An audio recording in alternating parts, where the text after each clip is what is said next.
Hey guys, welcome back to the channel. This is a story about what if Naruto Gura Gura no Mi chunin exam One Piece. Before I start, please support for more amazing content and do consider subscribing to my channel and share this video with your friends. This is written by CyberChrome and link in description and support writer. Let's start the video. Chapter 1.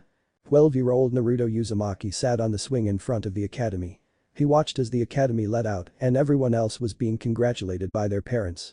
He sat there as they had a great time while he was having one of the worst of his life. He had failed the academy test for third time. "Hey Naruto." He heard a voice from behind him and turned to see a white-haired man wearing a green chunin vest and a bandana over his head with his forehead protector on the front. "You wanna know of a secret test?" Mizuki said with a sly smile.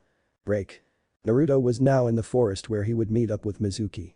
Mizuki had told him that if he could steal the scroll of sealing and learn one technique off of it, he would be able to become a ninja.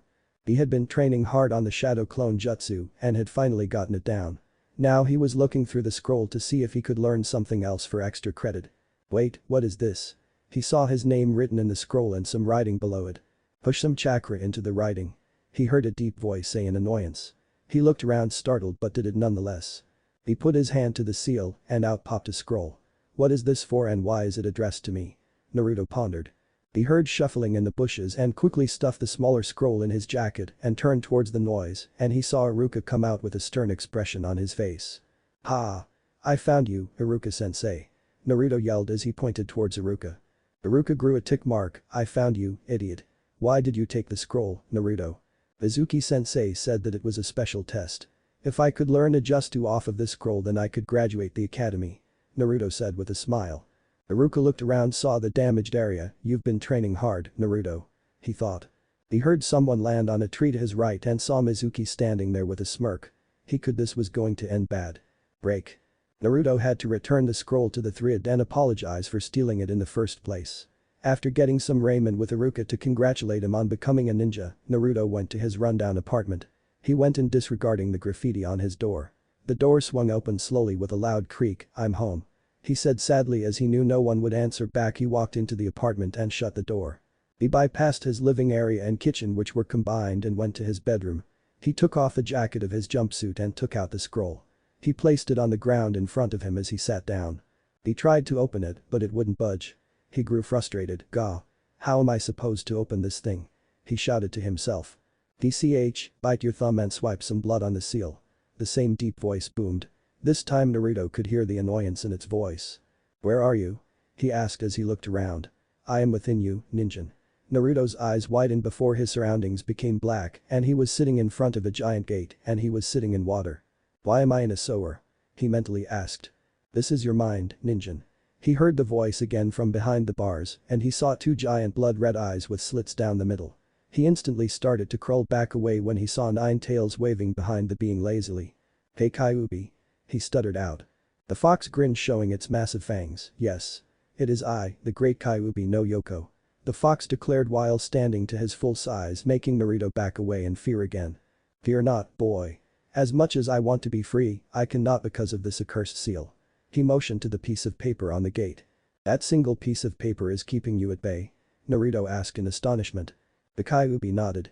Naruto grew confused. "Why did you help me back with Mizuki and getting the scroll of seals?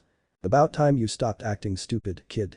To answer your questions, I am sealed inside of you and if you are seen as weak, then I am by association. I am the strongest tailed beast, I won't be seen as weak. The second answer is I know what is in the scroll and seeing as you have little to no skill right now," he ignored Naruto's squawk of indignation. "I thought they could give you a boost." "What do you mean they?" Naruto asked after getting over the fact the fox knew about his mask of stupidity and his jab at his skills. "I mean there are two fruits sealed into that scroll. They give." "What's so important about two stupid fruit?" Naruto asked. The Kyuubi grew irritated. "Shut up. I was getting to that." Naruto put his hands up in surrender. "Ahem, as I was saying. The fruit give a special power when eaten much like those Kekkei Genkai of the Hyuga and Uchiha." "So you're saying I will get those freaky eyes?" Naruto said and the fox face palmed. "No. I am saying that powers the fruits give you will be exclusive to yourself."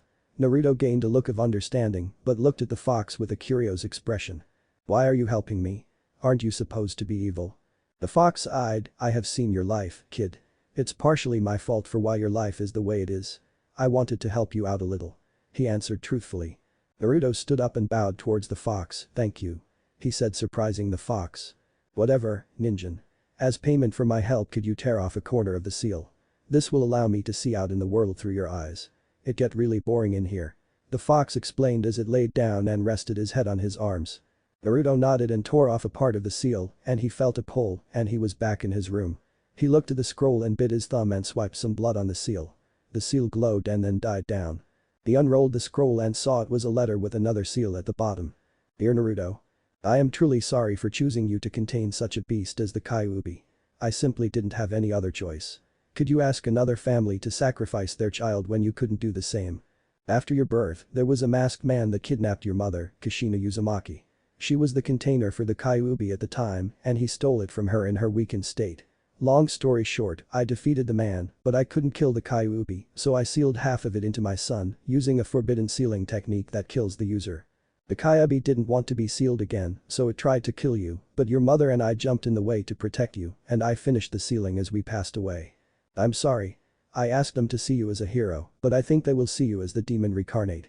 Your life has been tough, I'm guessing. I am leaving you these fruit along with some justu and sealing theories. These fruit contain great power, Naruto. Please use them for good. They were kept with the Uzumaki clan until their destruction and passed to your mother. I had a lot of enemies, Naruto. So please keep your heritage a secret until you know you can protect yourself. Your mother and I love you even if you hate us. Your father. Minato Namikaze, 4th Hokage. By the time Naruto was done reading, he had tears coming down his whiskered cheeks. My dad was the one to seal the Kyuubi into me. He was feeling a range of conflicting emotions. Pride and happiness at knowing he was loved and had parents that were great shinobi. Well, one of them at least he didn't know about his mom. He felt anger at his dad about sealing the fox into him and sadness, knowing he'll never get to see his family. Kid, they loved you a lot. Enough to jump in the way of my claw when I was trying to sorta kill you. The fox said in his mind. The fox coughed, sorry about that. By the way. I was mad and didn't want to be sealed again. Naruto didn't say anything but just nodded. He channeled chakra into the seal at the bottom of the letter. Out came 2 weird-looking fruit, some scrolls with the 5 elements written on them, and a scroll with sealing written on it. He picked up the fruit and looked at the both. The one in his right hand looked like a red heart and had some weird swirl on it. The one in his left hand was spherical and yellow with the same swirls as the other fruit. Naruto. The 4th was right when he said these were very powerful. They are called devil fruits and grant unimaginable power but comes at a cost. You can never swim again, and water will make you weaker and unable to use the powers granted to you by these fruits. The Kyuubi explained. The one on the right is called the Opope no Mi. It allows you to create a room around you in which you control everything. It was considered a great use for doctors as you could cut a person open without them feeling pain. The one on the left is even better. That fruit has the power to destroy the world. Naruto's eyes widened at this statement. How?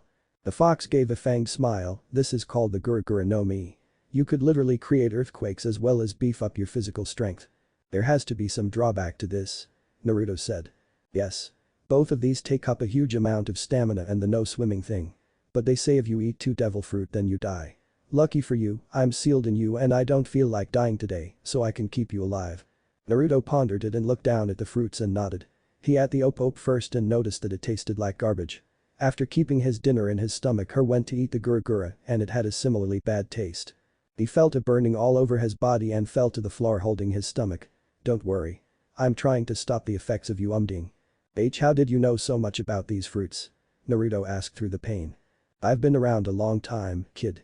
I was sealed in your mother and she had read a letter about these fruit before you were born. There should be more information that I don't know at Land of Whirlpools, the former home of the Uzumaki clan. The fox said as he finished. Naruto felt exhausted and fell down onto the floor and passed out. Sleep well, kid. Next day. Naruto woke up with a groan as he got up and cracked his back. Last time I sleep on the floor. He muttered to himself. He went into the bathroom and started to brush his teeth. He looked at himself in the mirror and saw that his usually malnourished body was replaced with a nice layer of muscle. Not too ripped and big but not thin and wiry. He was confused on why there was such a change though. I can explain. Yesterday, after you ate both fruits, your body was breaking down, so I had to work to make sure you didn't die. Your muscles kept breaking down, so every time I rebuilt them, they came back with more and more. The Kyuubi explained. Naruto expressed his thanks and went to his closet. He frowned when he saw all he had was orange jumpsuits. Those things are really an eyesore. Hey, they were all the stores would sell me. He defended. This is not how shinobi should dress. I need to buy more clothes. I also need to train in these new powers. Preferably somewhere out of sight. Naruto said as he left his apartment with a scroll after he sealed everything back into it.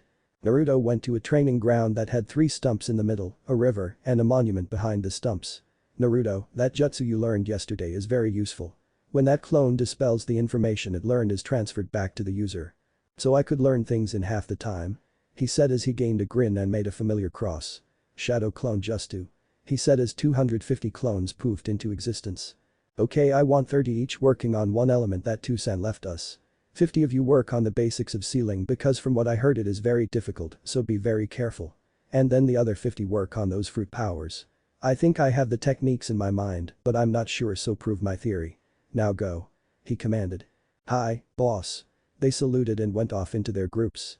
Naruto went to a shinobi store. He needed equipment if he was going to succeed in being a ninja. He had a week before he met his team. End. Chapter 2. Bell Test.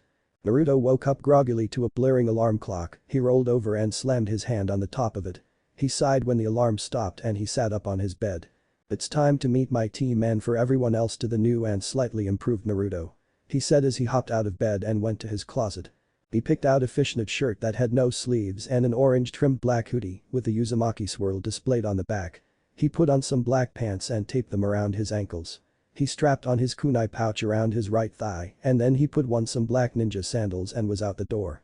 He stopped by the training ground which he had come to learn the name is Training Ground 3. He created 200 clones and nodded to them as they got to work. He had learned after the first day that his basics needed touching up as they weren't up to par.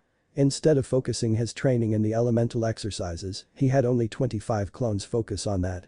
While most of the clones focused on the Academy Taijutsu, Shuriken Jutsu, and the 3 Academy Jutsus. The real Naruto and 15 more clones worked on his new powers. He could create a room that went to 20 meters in diameter. He tested the Kyuubi's theory about being able to cut without damage him by attacking a clone. The clone never dispersed even after Naruto had cut through an arm or a leg. He also learned that while inside the room, he could switch places with anything much like a substitution, but much faster, and it didn't drain chakra. His other powers were harder to test but easier to use. All he had to was essential strike anywhere while channeling the power of the fruit and big things would happen. He destroyed the training ground and half of his clone army when he struck the air on accident. He was confused when he saw a glowing blue crack in the air but soon grew panicked as the ground started to shake. Soon enough, the whole ground was torn up and the clones on it were dispelled. Naruto was knocked out by the all-memory feedback in such a short time but got up quick enough to make an escape before anyone found out. He found out he could channel the Gura Gura's power into a blade as well when sitting at home studying his sealing. He had a kunai in hand and channeled his power into it and saw a glowing white sphere surrounding the blade of the kunai. He then took out a shuriken and did the same and the shuriken became a glowing sphere of white energy. He didn't see the practically of an earthquake shuriken because he couldn't throw it like he needed to. Naruto arrived at the classroom and opened the door and everyone just ignored him until Shikamaru noticed him. "Naruto? What are you doing here?" he asked. Naruto smirked and pointed his thumb to his forehead protector. "I graduated," he said. Shikamaru just shrugged and put his head muttering about troublesome blondes. Naruto walked over and took a seat by Sasuke Uchiha, the rookie of the year. He either didn't notice him sit down or didn't care. Naruto pulled out a scroll on sealing and started to study it. He had to look up when he heard something from his right and saw pink hair. Sakura Haruno, Kunoichi of the year if he wasn't mistaken. He noticed her mouth moving and decided to pay attention. Did you say something?" he said. Sakura's eyebrow twitched. "I said I want to sit by Sasuke-kun." "Move it," she screeched. Naruto took a thinking pose. No," he said simply. Sakura looked livid. "Naruto," she said as she swung her fist to strike him in the head. Naruto caught her punch to everyone's shock.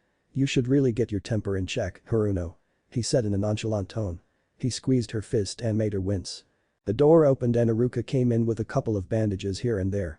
He looked up and saw Sakura holding her hand with tears at the edge of her eyes and glaring daggers at Naruto. Weird, he thought. "Okay, class, today you are officially shinobi and I won't be your instructor. I will give you your team assignments. Your senseis should be here within the hour to pick you up. So team 1, every team is the same. But sensei, I want to be on a team with Sasuke-kun. Why does Forehead get to be on his team?" Ino whined. "If you have a problem with your team placement then take it up with the third." Ino promptly sat down and slumped her shoulders, defeated. "Good. Now if no one else has anything to say, your senseis will be here to pick you up later. I hope you the best in your ninja careers. Haruka said as he left the room. 2 hours later. Every other team had left except the members of Team 7. Sasuke and Sakura were very annoyed at their sensei's tardiness. Naruto was indifferent about it as he was trying to work on increasing his room size and how long he could keep it up until he got tired. He created a room but kept it as small as he could so that it wrapped around his hand. He could maintain room like this and increase his control. He slowly made it grow to its full size and back a couple times. He then tried to break the limit he set on the diameter of his room and tried to go for 30 meters. His breath became labored as he struggled to push past the 25-meter mark. Finally, he relented and stopped and started to intake some air. I can only get to 25 meters. Better than 20, but I'll wait and see if the clones made any progress. He thought. Soon, the door slid open and they saw a man wearing a standard Konoha Jounin attire with a black face mask. He had white gravity-defying hair and his headband tilted over his left eye. His right eye was half-lidded and lazily looking them over. My first impression of you is you're boring. Meet me on the roof in 5 minutes. He said as he closed the door and walked away. On the roof. Kakashi looked over his team. The girl looks like she would be useless in the field. Staring at Sasuke like she is probably means she's a fangirl. How is she Kunoichi of the year? He mentally asked himself. He turned his gaze to Naruto. That's strange. He changed his looks and got rid of the orange mostly. He looked surprisingly calm and serious. A far cry from how he was just a couple weeks ago. This is the dead last, supposedly. He switched his sights to the last member of his team, the last Uchiha. Rookie of the year and hailed as a prodigy among prodigies. I don't think I would go that far. Not better than Itachi or myself. I will keep you line going, Obito. So how about we introduce ourselves? Your names, like, dislikes, hobbies and dreams for the future. That kind of thing. He said. Sakura raised her hand. How about you go first, sensei? Give us an example. She said. Naruto gave her a side glance and sweat dropped. How hard was that to understand? He mentally asked. Kakashi sighed. Fine. I'll go first. My name is Kakashi Haddock. I like some things, I dislike some things, I have hobbies and dreams for the future. All the genin promptly sweat dropped. All we got was his name. Okay, turn pinky. He finished as he pointed toward Sakura. Sakura's eyebrow twitched at the name. My name is Sakura Haruno. I like she steals a look at Sasuke and squeals. My hobbies are she steals another look at Sasuke and squeals again. My dream is she looks to Sasuke with a blush on her face and squeals again. What a fangirl. I can't believe I used to like her. Naruto mentally shook his head. Now you, Whiskers. Kakashi pointed to Naruto. My name is Naruto Uzumaki. I like ramen, training, and helping people in need. I dislike the 3 minutes it takes to make ramen, people who judge before getting to know someone, and when I can't figure something out. My dream is to become Hokage one day. Naruto said.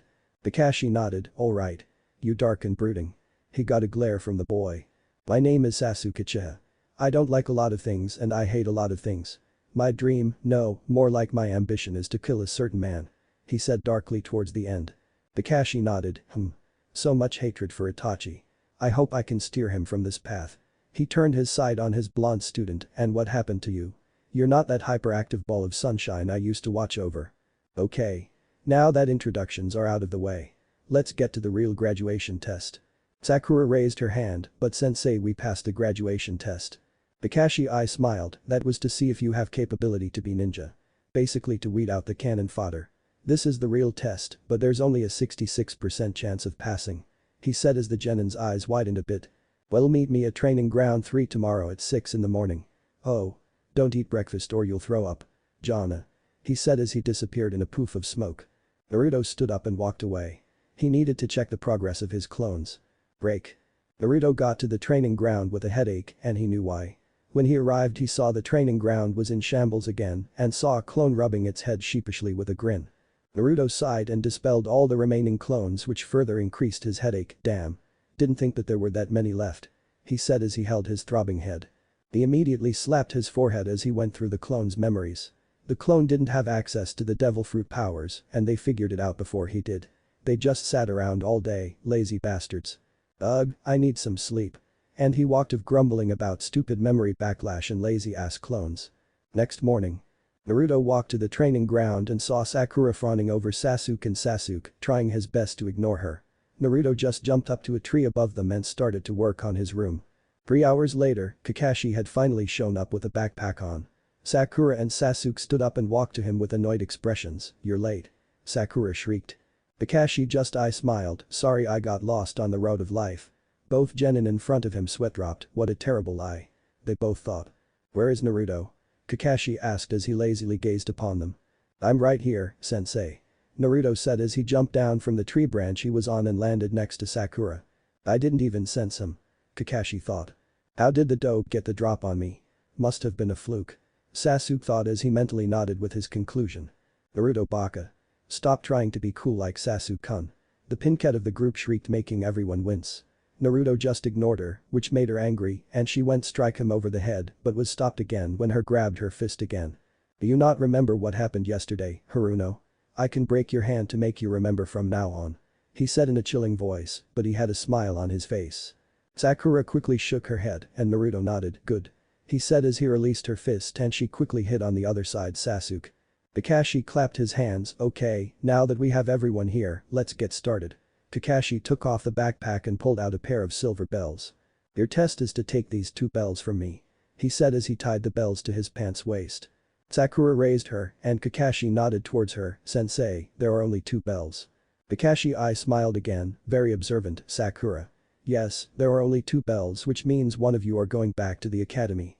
The Cyclops said as their eyes widened but Naruto's narrowed slightly afterwards. Something isn't right. The person who doesn't get a bell also gets to watch the other 2 eat these 2 bentos I brought well tied up to that post. Everyone's stomach abruptly growled. This bastard came late on purpose and made us not eat breakfast. I told you to eat but no. The fox in his gut said. Naruto just mentally ignored the fox. Kakashi then pulled out a clock and set the time. You have until noon to get one of the bells. You were late yet you brought a clock. Naruto deadpanned. Kakashi looked sheepish and rubbed his head. He cleared his throat and got as serious as he could be against Genin, not very. Remember, come at me with the intent to kill or you won't be able to get a bell. The test starts now. As he finished Sasuke and Sakura jumped away and hid while Naruto just stood there. Kakashi pulled an orange book and started to read, you're not very bright are you? Quite the contrary, I know something is wrong with this test.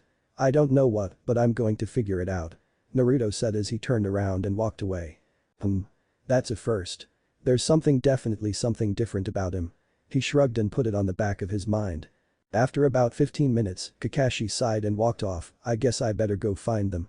But Naruto was looking for his teammates when he heard a shrill scream coming from the distance, he must have gotten to Sakura. He continued to walk until he heard sounds of conflict up ahead. He hid behind a tree and peered over and saw Sasuke and Kakashi in the middle of a taijutsu bout. Kakashi was easily outmatching Sasuke, but that was to be expected, he was a jounin. Wait. That's it. There's no way we could beat him one-on-one. We have to work together. He said as it dawned on him. Lesson 2. Ninjutsu. Kakashi said as he watched Sasuke flip through hand seals at a quick pace. Fire release. Great fireball jutsu. Sasuke spit a constant stream of flames towards Kakashi. The flames engulfed him and Sasuke stopped blowing the flames. Instead of seeing a burned Cyclops, they saw a pile of burned pieces of wood. Substitution. They both thought as they started to look around for Kakashi. Naruto's eyes widened, I can see the whole field, but I can't see Kakashi. That means he can only be one place. He thought as he took off towards his dark-haired teammate. He's to the right or the left. He's not above me, so that only leaves Sasuke was thinking before the ground broke apart. Below. He heard someone finish his thought. He looked over and saw Naruto with his fist covered with a white orb and he struck the ground. The ground broke apart into different chunks and Sasuke had to jump away so not to be crushed. He landed next to Naruto and looked at his new teammate. Why did you do that? Sasuke asked. I saw what Kakashi was planning. I know you don't know Earth really, so there wasn't much you could do. So you were watching the whole time? No, just when you guys were finishing up the taijutsu. Sasuke seemed to accept the answer as he nodded. They looked over to where they heard shifting rocks and saw Kakashi pushing some rubble off of him. He dusted himself off and looked at them with the same lazy eye. What does it take for this guy to get serious? Yelled Naruto. What was that attack? It wasn't a jutsu, and I'm sure a kid like him couldn't have that much raw physical strength. He was the dead last, so where did he get that attack? It was almost like Tsunade's super strength. Kakashi thought in analysis. Sasuke, he said, getting the boys' attention. We need to regroup with Sakura. We can't beat him one-on-one and we all a much better shot if we work together. Sasuke seemed to think about. Why should I join? I was doing fine on my own. Naruto shook his head, yes, but he was taking it easy on you. He was about to finish the spar until I came in. Sasuke nodded after thinking more, okay, lead the way, dope. Just follow me, team. He said as he jumped towards the scream he heard earlier with Sasuke in tow. They missed Kakashi eye smiling, seems like they're getting it. He walked after them. Sakura's location. Naruto saw a flash of pink and red and flipped down to the clearing with Sasuke. They walked over to Sakura and Naruto nudged her with his foot. She's under a Jinjutsu. Sasuke said annoyed. Maybe it was a mistake to come get her. Naruto put a hand on her shoulder and flared some chakra and she woke up slowly. She looked to Naruto and was angry but grew worried after she remembered what happened. Naruto. Our sensei killed Sasuke-kun. He's over there. He deadpanned as he pointed to an annoyed-looking Sasuke. Sakura rushed over and looked at him to check for any injuries. It was a Jinjutsu, Sakura. I'm fine. What do we do now, dope? Well now we set a trap. He said as he eyed his hand with a blue ring in it. Later. There's only 30 minutes left. Might as well give them a last chance. Kakashi said to himself as he chased Sasuke through the trees. Sasuke landed in the middle of a clearing and stood his ground as Sakura and Naruto joined him at the sides. Oh, working together? You know only two of you can get a bell. The genin said nothing but went into motion. Naruto and Sasuke ran at Kakashi while Sakura pulled out a kunai. They wanted to overwhelm him with numbers as a shadow clone or two popped up ever so often, but it wasn't working. They jumped back from the exchange slightly winded but Naruto much more so. It's finished, Kakashi-sensei. Naruto said with a smile. Is it? I still have the bells. He said as he looked down towards the bells and saw a kunai hanging there. He looked up to see Sakura jingling the bells in her hand. How? All the genin smirked, you'll never know sensei. They said cheekily. Kakashi got himself under control and I smiled, very well, but who would you give the other bell to Sakura? He asked. She tore one of the bells off and handed it Sasuke, Sasuke-kun, of course. She answered happily. Kakashi and Naruto sighed, then you all fail. He said as Sakura and Sasuke smiled faded and turned to shock. Later. We find Naruto and Sasuke sitting by a tied-up Sakura. You have failed to find the real reason of the test. I thought you two had it, but apparently not. You guys will get a second chance after lunch. You two are not defeat or anything. He said as he disappeared in a poof of smoke. Naruto looked down at his bento and opened it. He took some in his chopsticks and held it to Sakura's mouth. Here, eat. He said. But he said not to feed me. It doesn't matter. The test was about teamwork. We can't work as a team if one of our members is starving. Naruto said he gestured for her to eat again. Sasuke looked at his bento and decided to follow Naruto's lead and held some food in front of Sakura. Sasuke-kun does care about me. She mentally squealed. She took from Sasuke's chopsticks. A poof of smoke appeared in front of them and showed Kakashi glaring down at them and pointing at them, Yaupus. He said with an eye smile. What? Sakura yelled. Yup. Naruto was right. The lesson was teamwork. I was going to pass you before you decided to be selfish and put you and your desires before you team, Sakura. That is why you are tied to the post. If this was life or death mission, would you trade Naruto's life for Sasuke's? He asked. Sakura got wide eyes and looked at both of her teammates. I am. She struggled to come up with an answer. You don't need to answer. The village hidden in the leaves has won all the wars by looking out for their comrades and working together as a team. Kakashi said. Remember this. Those who break the rules are trash, but those who abandon their comrades are worse than trash. He said and he was amused by the looks that crossed faces. Now that we are an official team, meet me here tomorrow for training and then we can start missions. Jana. He said as he disappeared in a poof of smoke. Naruto nodded to Sasuke and Sakura and left the area. Sasuke just turned and left, leaving Sakura in the middle of the training ground tied to the post. Hey. What about me? She screeched into the sky. At Naruto's apartment. As soon as Naruto got into his apartment he fell onto his bed with a groan. I pushed it with the room today. Flashback. So what do we do? Sasuke asked. I can pull off an advanced substitution jutsu. I'll switch the bells with a kunai that Sakura pulls out of her ouch while Sasuke and I distract Kakashi. Naruto pitched his plan. Why should I listen to you? Sasuke-kun could come up with something way better. Right. Sakura asked looking to her crush. How can you do this advanced jutsu? Sasuke said ignoring the girl. It's basically like using the substitution but with items. So if I needed a sword on the other side of the battlefield then I could swap for a kunai. Naruto explained. Technically, not the truth but close enough. I don't want them knowing about my fruits. I already slipped up using the Gura Gura earlier. Alright. We'll go with your plan, Naruto. Sasuke said. Good. Let's go. Naruto said. Flashback end. I tried to tell you not to push your room area. The Kyuubi said. I should have listened. I'm not ready for that yet. I need to work my body more even with your little boost the most I can get is 30 meters, and that's pushing it. Naruto said. Yeah, but for now you need rest. Train more tomorrow. End. Chapter 3. Wave Mission. It has been a few weeks since Team 7 was officially formed. They had gone on missions throughout the village, and to say they genuinely were disappointed was an understatement. They thought they would be saving princesses and taking down bad guys, not painting fences and clearing farmlands. Worse of all, the villagers kept glaring at Naruto for simply being there. Naruto sighed as they went to the Hokage's office to report for their mission. Capturing the cat, Tora, was not a mission to him, it was just a chore. Naruto thought over how he was progressing. He needed to train himself as Kakashi obviously wasn't. The most he did was teach them some team-building exercise and then took off to train Sasuke. He thought he was doing pretty well for himself as he got better control over his Earthshaker bloodline, as he has been calling if he had to explain it to anyone. Couldn't tell them he ate a fruit for it. He no longer put too much into his strikes and figure besides causing earthquakes, he could literally shift the earth around him. His room diameter rose to 40 meters over the last couple weeks and he was feeling less and less drain on his stamina. He was currently trying to learn about the human body. The Kyuubi had told him that the fruit was used to perform surgeries and could cure most if not all diseases. There were people in the village who couldn't afford to go to the doctors and were suffering in silence. He had the power to help and he was going to do something about it. He had clones upon clones studying medical ninjutsu and human anatomy, along with a couple of books on diseases and treatments for such illnesses. While he couldn't perform the medical justu, he still liked to know how it worked and maybe replicate it somehow. He hadn't forgotten his shinobi training, he had just toned it down to the basics. He really needed to get those down. He wasn't horrible, but if he could master them, he would be a force to be reckoned with his fruits, and even more so if he had some elemental jutsu. Team 7 arrived with Demon Cat Tora in hand at the Hokage's office. They could have been in better condition. Sasuke had a multitude of scratches on his face and arms. Sakura was the same way with bruises from diving to catch the cat but failing and hitting the ground. Naruto and Kakashi were the least injured. Naruto used his room to catch the cat and hit a pressure point in its neck. He had gotten a scratch or two on his hand but it healed pretty quickly. Kakashi on the other hand sat back and watched as they tried to catch the demon in cat form, hence the no injuries. They opened up a door to see an old man in red and white robes with a hat that had the kanji fire on the tip of Naruto-sensei. The elderly man gave off a grandfather-like feeling, but underneath that you could feel the power of a village leader. This was 3rd Hokage, Hiruzen Sarutobi.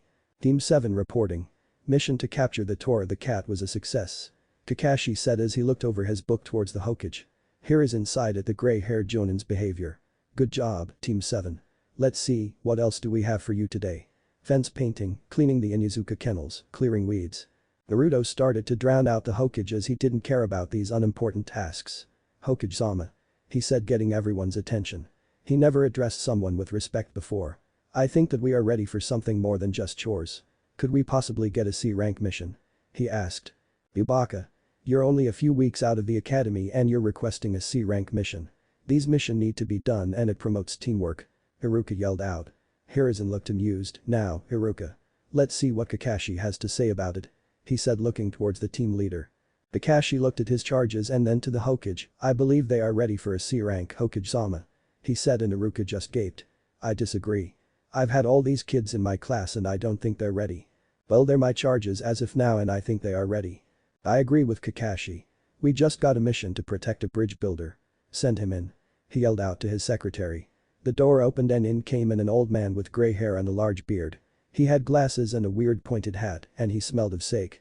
These are the guards I hired. They're a bunch of brats. The only one that looks capable is the scarecrow over there. The one in the blue looks like an emo, the pinky looks useless, and the blonde, well, he's blonde and he's a midget. The old drunk listed off. All the genin had tick marks at their descriptions. I assure you that my team is capable of protecting you.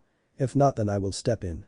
Kakashi stepped in as he didn't want his students to start yelling at and possibly attacking the client. Fine. I am Master Bridge Builder, Tazuna-sama. I expect super protection until the bridge is finished. He declared. The rest in the room sweat dropped at his declaration. Sure. Well, Team 7 meet at the gate in an hour with your gear. Kakashi said as he disappeared in a swirl of leaves. The Hokage grew a tick mark. I told him not to use the leaf shunshin in my office. He grumbled. Outside the village gates. Team 7 and Tazuna were walking on a dirt path at civilian speed because of the bridge builder. Sakura was asking question on his village and country. So you don't have ninja in your village? No.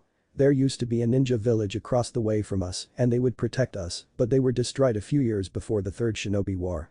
Tazuna answered. What was the village called? Naruto asked.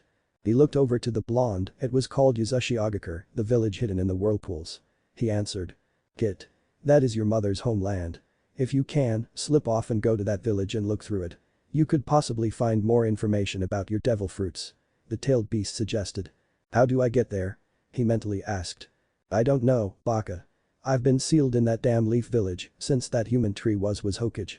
The Kyuubi spat out the phrase human tree. Alright. I'll ask for a boatman to take me. He said as he became aware to the outside world once again. Kakashi had just ended his lecture on the 5 great ninja villages and their cages. You all just doubted the Hokage, didn't you?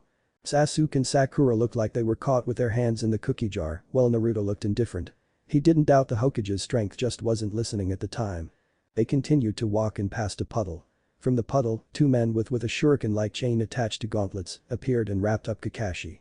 What? Is all he got to say before he was ripped to shreds. Sakura let out a scream of terror. Kakashi-sensei. He's down, time for the old man. One of the assailants said as they rushed towards Tazuna. Sasuke and Naruto got into action as they both rushed forward and threw shuriken into the links of the chain and pinned it to a tree. The duo then rushed the assassins in a bout of Taijutsu. Naruto was slowly being pushed back and glanced over to Sasuke and saw him in the opposite position. TCH. All I know is the academy style and I'm pretty sure they taught me that wrong too. He has his family's style to help him. I need to find a Taijutsu style for myself. He thought to himself. Keep your eyes on your opponent, boy.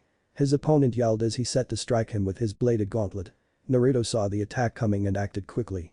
He substituted for a wood log and got behind a tree. That's another one gone. He said as he rushed off towards Sasuke. Bet you thought. Room. Naruto said as he set his distance at 30 meters.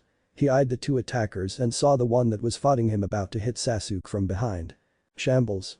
He said and Sasuke disappeared and a surprised masked man was in his place. The claws were already on the way down, so neither could do much about it. The claws made contact and cut the man's chest. Maizu. You brat. I'll kill you. He exclaimed as he leapt at Sasuke but was stopped when he was put into a headlock by Kakashi. That's enough of that. He said lazily as he choked the man out into unconsciousness. You're alive.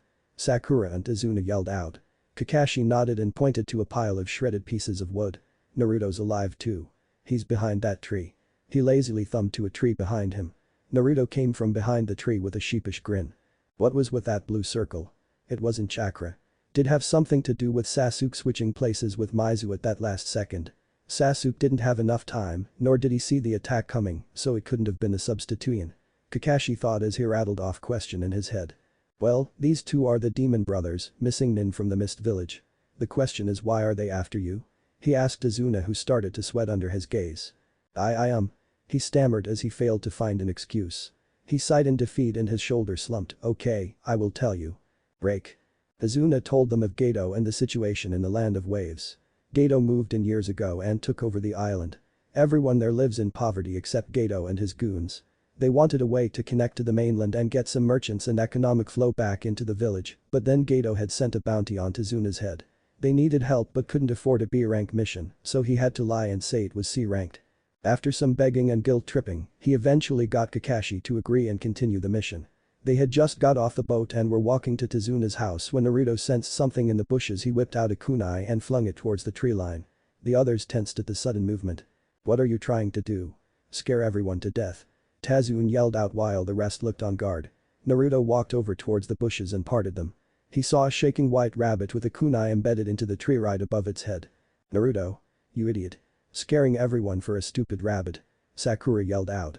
Naruto picked up the rabbit and the kunai. Sorry, little guy.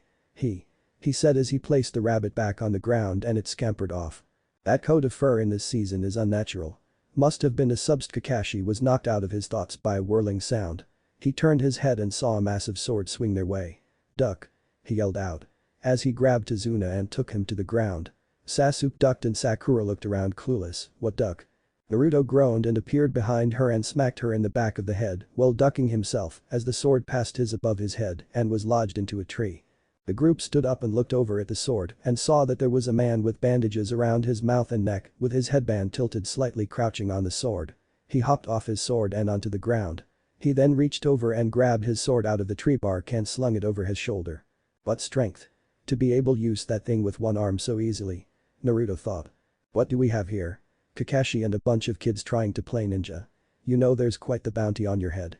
The man who has copied 1,000 jutsu with his Sharingan. The man said. Sharingan? Sasuke thought as he stared at his sensei in shock. Zabuza Mamachi, demon of the hidden mist. Kakashi said as he lifted up his headband to show a blood-red eye with 3 tomo. Oh, Sharingan from the start. I'm flattered. Zabuza said as he lifted his sword. What is that word, Sharingan? Sakura asked. The Sharingan is the Kekkei Genkai of the Uchiha clan. It's a dojutsu, it allows the user to see movements before they are made in copy jutsu. It also allows to use shinjutsu with just a glance. Sasuke answered. But how did he get that eye? But just scratched the surface of that eye, but enough talk. Zabuza said as he took a pose, hidden mist jutsu. The bridge they were standing on became shrouded in a thick mist. Damn, I can't see through this mist. Kakashi thought. You 3. Protect the client, I'll deal with Zabuza. Kakashi ordered. The 3 nodded and surrounded Tazuna in a triangle-like fashion. They all heard a chuckle that sent shivers down their spines, heart, liver, throat and spine. Just a few of the instant kill points that I could use right now. His voice seemed to come from everywhere. An oppressive force bared down on everyone except Kakashi. Sakura and Tazuna were shaking uncontrollably while the latter actually pissed himself. Naruto was in a slightly better condition, but still shaking. What is this feeling of death? Sasuke was the worst however. It's just like that night. Is this what it's like to fight as shinobi? I have no chance against him. Maybe I should just end it here and now. He thought as the kunai he was holding slowly and shakily made its way to his neck. Sasuke. Kakashi called, stopping the young boy from killing himself. I will protect you. I won't let my comrades die. He said and Sasuke nodded and everyone slowly gained their confidence back. Too late. Zabuza said as he appeared in the middle of their formation and took a swing at Tazuna. Kakashi appeared behind him and stabbed him in the heart. But instead of blood spatter, water splash out in the face of Tazuna and Naruto. Naruto expected to feel pain or weaker at least. Wait. I thought I would be hurt or feel weak right now. What happened? He mentally asked. That is the price to pay for eating a devil fruit and in your case 2 devil fruits robs you twice the amount. However, only standing water affects devil fruit users. Rain or jutsus won't affect you as it is moving. Just don't get thrown into that water below the bridge and you'll be fine. The Kyuubi answered him matter-of-factly. Water clone, huh? He said as he was slashed from behind, but he too turned into water. You copied my jutsu even through the mist. That eye is truly incredible. Zabuza said. What happened next was a deadly battle of water clone tag. Kakashi would hit Zabuza and it'd turn out he was a clone and vice versa. That changed when the real Zabuza came over and kicked Kakashi onto the water below as he had just killed his last clone. This water feels different and heavier. Kakashi said as he resurfaced. Zabuza appeared by him and raised his hand and a globe of water formed around Kakashi and trapped him. Ha! I beat you with such a simple tactic. Zabuza gloated. Now to take care of your little brats. He said as another water clone and it started to walk across the water towards the genin. Guys, what do we do? Sakura asked. She scared out of her wits. Her sensei, the strongest out of all of them was taken easily. They stood no chance. You guys take Tazuna and run. You can't beat him. Kakashi yelled out as the water got heavier around him. No can do, Kakashi sensei. Those who abandon their comrades are worse than trash, right? Naruto declared. Kakashi looked at his team with pride despite the situation. I have a plan. He said to his teammates. Shadow clone jutsu. He said as a few clones appeared near him and charged the Zabuza clone on the water. They shouldn't hold my weakness to water and I should really learn how to stand on water like that guy. Naruto thought. Shadow clone jutsu? Impressive for a brat. Zabuza mused. Okay. Sasuke, you're the best at shuriken jutsu, so I need you to throw a kunai at Zabuza as a feint while also throwing a special demon wind shuriken at him. Naruto explained. What's so special about this shuriken? Sakura asked. Naruto smirked and created another clone, it hinged into a demon wind shuriken. So it's just a hinge. Iruka-sensei said that it's just an illusion. Sakura said. Naruto picked it up and walked over to her and cut off a piece of her hair. That real enough for you? He asked as he let her hair drop. Sakura and Sasuke looked at the shuriken with wide eyes. It looks like his jutsu needs him to be in contact with that orb of water, we just need him to move and then hopefully Kakashi-sensei can finish him off. Naruto said. Sasuke nodded and went into action. He threw a kunai past a clone who had dispatched Naruto's shadow clones. They were at a disadvantage because they didn't know water walking yet. The kunai went past Zabuza as he leaned his head to the right. He looked back up and saw a demon wind shuriken coming his way and he jumped above it. He didn't expect the shuriken to turn into the blonde kid and throw a flurry of kunai at his back. He let go of the water orb and leaped away as Kakashi dropped to the water surface. He coughed up some water and looked up to where Zabuza landed. "Alright. It's time to end this," Kakashi said as he brought out two kunai and charged at Zabuza. They blocked and parried blows. Kakashi was surprisingly holding up against Zabuza's giant broadsword.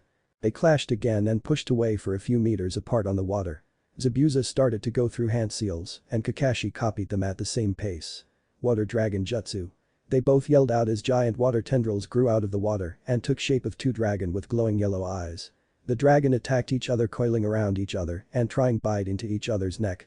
They succeeded and they dispersed into a shower of water, which Naruto promptly ran away from. Are these people even human? Tazuna mentally asked himself as he watched these amazing feats. Arg. It's that damn eye. All you can do is copy me like a damn monkey.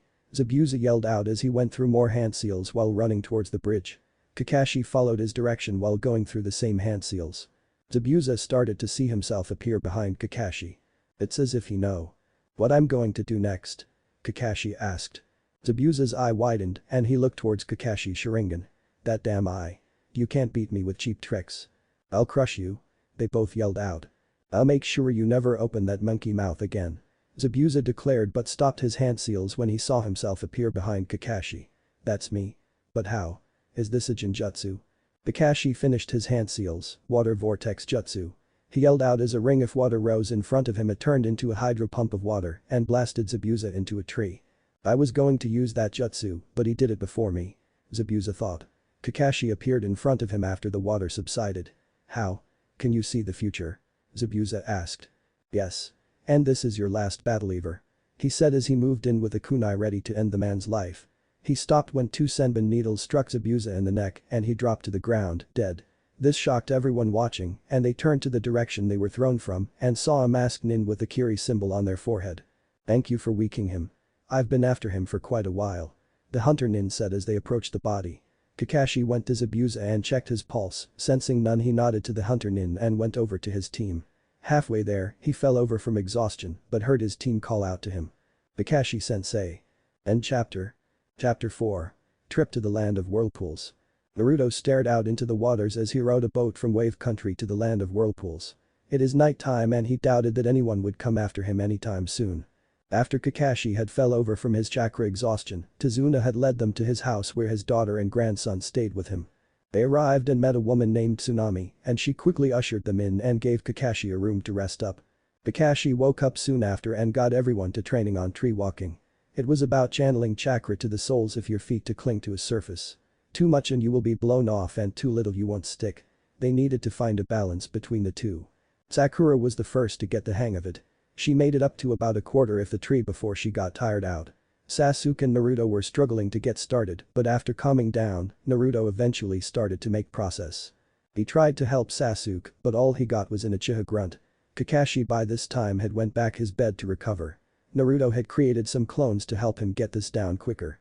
Sakura had gotten to the top of the tree but was winded as she was almost out chakra. She had superior control but less reserves than the boys. Naruto made it up about 3/4 of the way and Sasuke wasn't that far behind him. They had larger reserves but less control. After a couple days, they had moved on to water walking which Naruto instantly dreaded yet looking forward to. He listened to Kakashi explain the difference between tree and water walking. After his sensei left, he created 200 clones away from his teammates. He had 100 work on the tree walking and the other 100 on attempting to water walk. Since he couldn't touch still water, he decided to work on his room for the time being. Later that night, Naruto and his team were enjoying dinner with Tazuna and his family. Inari, Tazuna's grandson, started to question their reasons and stating that they would die. He went on a tirade of how his life was the absolute worst and no one could understand him. Naruto had snapped. What did this kid know about suffering? He had a house and family to love him. Food on the table to eat every day and clothes on his back. Naruto voiced his thoughts and after he was done stormed out to blow off some steam. Inari ran off crying and Kakashi went to comfort him. Soon after storming out, Naruto went and found a ship captain that would take him to the Land of Whirlpools and that is where we find him. Hey, kid. We're coming up to as far as I can take you. This island is surrounded by whirlpools hence the name, the captain said in a gruff voice. Naruto nodded and took a deep breath. He leaned out of the boat and tentatively put his foot onto the water surface and channeled chakra into the bottom of his foot. When he saw he didn't sink, he slowly gained confidence and placed the other foot down. He let go of the boat and stood on the water. Hey. I did it. He mentally cheered. Yes. Great job. Now get going, meatbag. I'd rather not die because you're a hammer that ran out of chakra. His tentant said impatiently. Geez. Calm down. You know my reserves are quite large for my age. He said as he started to walk across the water and that slowly came up to a sprint. 30 minutes later, Naruto found himself staring at the ruins that used to be his ancestors' homeland. Whoa. What happened to this place? He wondered out loud. The second shinobi war happened. Kiri, Iwa and Kumo all attacked. They feared the Uzumaki and their prowess with sealing arts. They deemed too powerful to be left alone. The fox said. Naruto frowned at that bit of information but kept silent as he walked around and searched through the ruins. He came up to a building that looked a lot like the Hokage Tower in the Leaf Village. It looked like the rest of the village as it was falling apart and had holes in a lot of places. Naruto walked into the tower and created 10 clones. He sent them off to see if they could find anything. They nodded and sped off to search the destroyed village. Naruto kept walking until he found something akin to the Hokage's office. He walked in and looked around, found the place in disarray. He walked over to the wall with pictures on it like the Hokage's office. It seems that the Leaf borrowed a lot of designs from here. If that's true, then there is a vault where precious items are stored in the basement. Like when you stole that scroll from the old man. Kyuubi said. Naruto nodded and eyes widened a bit as a clone popped and he got the memories back. I think I found it. He said as he walked out of the room. As he arrived at the clone's last location, he saw a massive room and an equally large vault door. He took a closer look and saw that it had no lock mechanism. Where's the lock? He walked up to the door and saw a series of seals. He put his hand onto the seals and pushed some chakra into it, but nothing happened. He pondered what else to do and it hit him. He bit his thumb and he swiped it across the center of the door. The door started to unlock with sounds of moving mechanisms and slowly opened with a groan. Naruto backed out of the way and the door opened all the way. He saw a lot of money sitting around in piles and had some clones seal some into a couple scrolls. Why is there so much money here? I don't know. I overheard that the Uzukage had a sizable fortune and your mother was his daughter. Technically, you're not stealing. You're just taking what is rightfully yours. With this plus whatever your parents left you in their bank accounts, you should be set for a pretty long time. The fox said lazily as Naruto nodded dumbly. He kept walking and he stopped when he saw a large scroll placed on a pedestal. He walked over to it and unrolled and saw that it had a few names written into it. What is this? Kit. That is a summoning contract. Your father had signed one with the toads. They can be very powerful. Not as powerful as the great Kyuubi-sama, but still powerful to you humans. Naruto's sweat dropped towards the end of the Kyuubi's explanation. What animal is it and do I just sign? The Kyuubi sighed. I think you sign your name and blood and place your fingerprints on the scroll. Draw some blood then go through the hand seals. Boar, dog, bird, monkey, ram. Slam your hand on the ground and push chakra through it. The amount of chakra you push in will determine the summon that comes out. The more chakra, the larger the summon, I believe. Naruto just blinked. How did you know all that? Kyuubi snorted, silly human. I am the great Kyuubi. I know all. And so you fathered it for. He quickly whispered out. Naruto smirked at the fox but said nothing else on the matter. He bit his index finger and signed his name and put his fingerprints by his name and blood. He bit his thumb and went through the hand seals. Stop, kid. Not in such a small space, baka. We don't know how much chakra you will put in even with your upgraded chakra control. You could summon as small as a tadpole or as huge as a mountain. The Kyuubi reasoned and Naruto rubbed his head sheepishly. He whoops. The Kyuubi snorted at its host moment of stupidity. Naruto continued to search through the room after he put the summoning scroll on the small of his back. He kept walking and looking around and picking up and examining things. He stopped when he laid his eyes on a sword. He would have kept moving, but it was as if the sword was calling him towards it. He looked at it and saw it was a katana that had a black sheath with a red line where the blade should be. It had a red string wrapped around the sheath. The hilt was wrapped in all black wraps. He picked up the sword gingerly and unsheathed it. The blade was a double-edged katana that was pitch black with red edges. He got an ominous feeling from the sword as he swung it around. He looked down and saw a black book. He picked up the book and dusted it off. The title read. Art of the Black Blade. Legacy of Dracul Mihik. Dracul Mihik. Naruto tried the name out. He opened the book and started to skim over the words written down. His eyes widened when he read this Mihik was once a pirate and the world's strongest swordsman before he was defeated by someone named Renora Zoro. He left behind some notes on his style of swordsmanship. He also said this style's true power could only be unlocked by the use of his sword, Yoru. Doesn't necessarily mean I can't use this style. Maybe I'll find his sword. He didn't say where he left it. Naruto mused as he put the book away and continued to walk looking at jutsu scrolls here and there. He saw 2 other books and they were white and silver.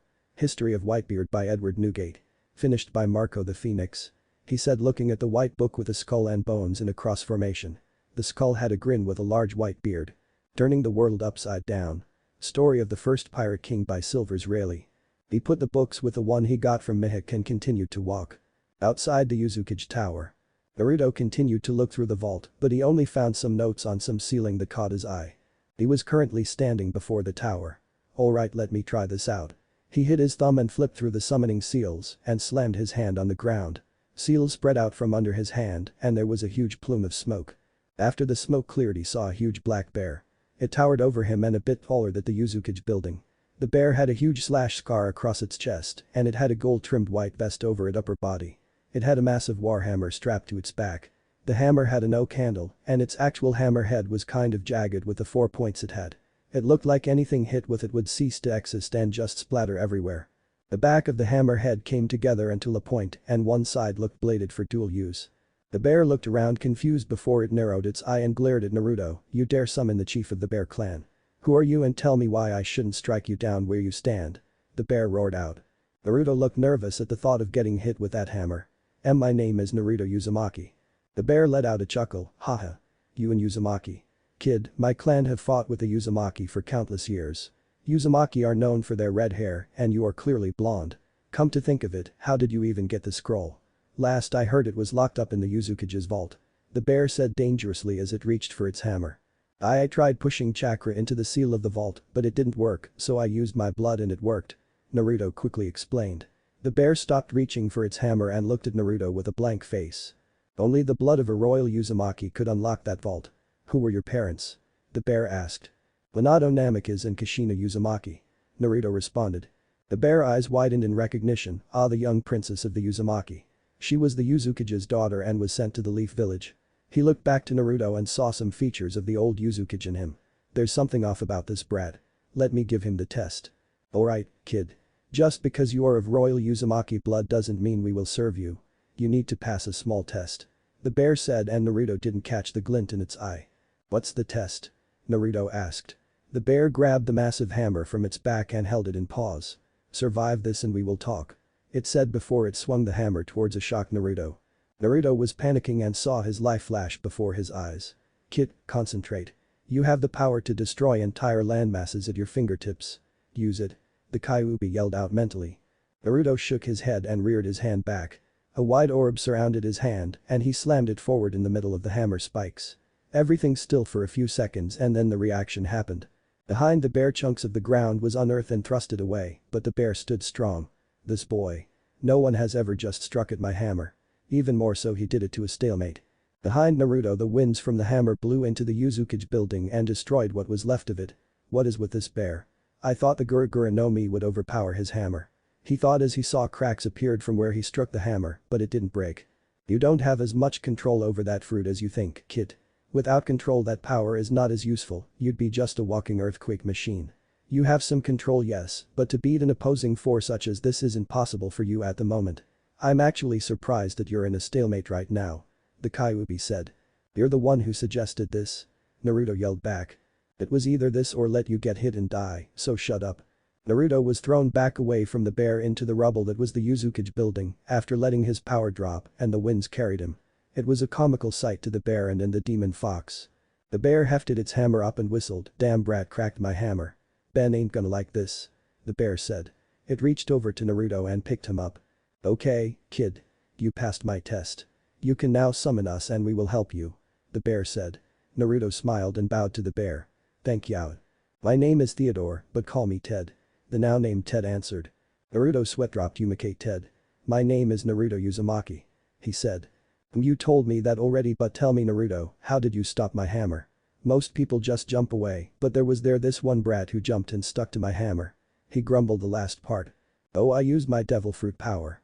He explained as if it was obvious. Ted's eyes widened a bit. Did you say devil fruit? Which one did you eat? Naruto grew curious, there are more of them. And I ate 2 of them.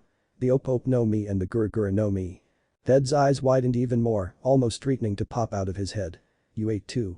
How are you alive? I have the Kyuubi sealed in my gut and he kept me alive.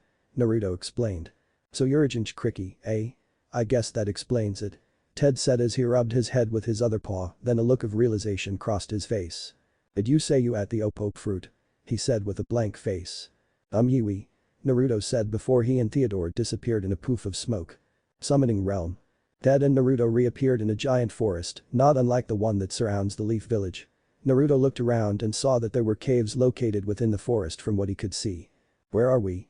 Naruto asked. We are in the home of the Bear Clan. Theodore said as he let out a roar and bears of many sizes started to scurry of the caves and forest and surrounded the giant black bear. We have a new summoner. He bellowed and the bears let out a collective roar. He survived the test and even has eaten a special devil fruit. He said and the bears quieted down. Where is little Beepo? Ted asked and a small panda bear in a black jumpsuit walked out in the front of the gathered bears. Little Beepo fetched that book for me. The panda's eyes widened but quickly scurried off and came back with yellow book. The giant boss summoned picked up the little book between his claws and handed it to Naruto. This is the journal of one Trafalgar D. Waterlaw. He was the captain of the Heart Pirates and quite the threat because of the fruit you ate.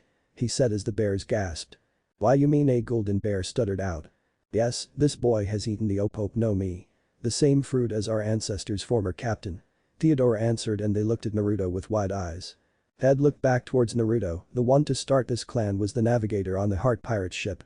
We are all descendants of Beepo with little Beepo being a direct descendant, his great-great-great-great-grandson, I think.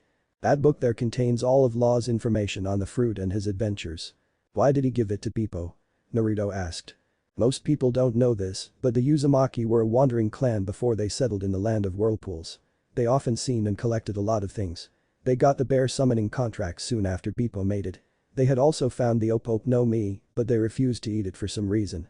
Beep obtained the book from the first mate in hope to give it the consumer of the fruit if it was ever eaten again. That never happened as the fruit was kept in the vault and passed through the generations. That is until you found and ate it. An elderly bear said. This bear had glasses that rested on its snout. It was a little large and it had gray-colored fur. It was holding a sledgehammer with the hammer end being on the ground and it looked to be supporting its weight a bit. It had a white cloak on its shoulder held together with a red string, on the back was a kanji for Kuma inside a circle. That's Elder Gobi. He's been around for a while. Naruto nodded dumbly and was whacked upside the head by the elderly bear, which suddenly appeared in Theodore's palm with him. He grabbed his head and glared at the old bear. Ow. What the hell, bear? Naruto yelled out. You didn't bow before me. How disrespectful. I am your elder and a hiking bear. Time for punishment. Umulder. Naruto didn't know what species or your customs, you can't punish him for it. Theodore said. Oh yeah. Just watch me. He said as he went towards Naruto. Naruto started to run away from the bear. Oi, Ted. Send me back to the wave. Ted chuckled, no can do. We don't have a summon point there. Best I can do send you back to Uzukage Tower. Whatever. Just get me away from this crazy geezer. Naruto said before he disappeared in a plume of smoke. The elder glared up to the black bear. Well since he can't get punishment, you'll take it for him. Assume the position. What? That isn't how it works, you old fart. Assume the position. Theodore begrudgingly sat in the traditional Japanese sitting position. Your hour starts now. He said as he flipped a Hercules upside down to start time. The Uzukage Tower. Naruto appeared and sighed. At least that bear isn't chasing me anymore. He heard a plume of smoke and an added weight to his head. He looked up and saw a small black cub mixed up in his golden locks. Hello. Hi. My name is Jan and Papa said that I'm your personal summon now. Let's have lots of fun, okay? She chirped out. Naruto just smiled at her and nodded a bit so not to knock her off. She was kind of big for his head and wouldn't fit in a couple months, but he wowed deal with it for now. He looked up and saw that it was still nighttime and he needed a way to get back to the wave. You could use throw a kunai and substitute with it for a while. It was a version of the flying thunder god before your father finished the technique. You could water walk once you get close enough. The Kyuubi suggested. Naruto nodded, hey Jan. I'm going back to my team. I'll summon you when I reach the land, okay? The cub nodded happily, okay. Just get me a fish or some berries when you summon me. She said before she disappeared in a poof of smoke. Naruto went to the water and started to walk on it before taking off to gain some speed. He threw a kunai and waited for 3 seconds and then replaced himself with it. I guess that really worked. He muttered to himself. Of course it worked. Naruto rolled his eyes and focused on getting back to the wave. He was going to be low on kunai for this mission, but he needed to get back. End. Chapter 5. End of Gato. Naruto finally got back to the beach of the wave and was winded. Oh. My. God. That was a long trip. He thought to himself. He made 4 clones and gave them the books he found. He went on his way back to Tezuna's house. He was dead tired, but he felt something tug at his leg. He looked down to see a young boy not much older than 5 or 6. He was dressed in rags and had a look of sadness and despair in his eye. Almost like me. As he gazed onto the boy's face as a younger Naruto's features started to ghost over the boy's face. Except by the looks of it, this kid has much more reason to have that look. Do you have any food, mister? The child asked out. Naruto shook his head and the child looked crushed and started to walk away. But I have this. Naruto said as he brought out some of the money he got from the vault in the Yuzukage building. He pulled out about 4,000 ryo. He handed it to the kid and smiled when he saw the boy's eyes widen and then start to tear up. Thank you, mister. No problem. No problem, now hold on to that and don't let go. Buy some food and water and stay safe, okay? The little boy nodded and scampered off into an alley. Naruto smiled sadly at the scene, it was like him before he met the third. He looked around to the rest of the poverty-struck village and clenched his fist, that bastard, Gato. He did this to these people. He thought angrily. He was going to pay. He needed some time to blow off some steam and went to the woods and proceeded to just practice some tree walking and controlling his Gura Gura power. He fell asleep after exhausting himself and the forest clearing he was completely destroyed with the training he went through. He and the Kyuubi felt as if his control got better, but it needed to get better.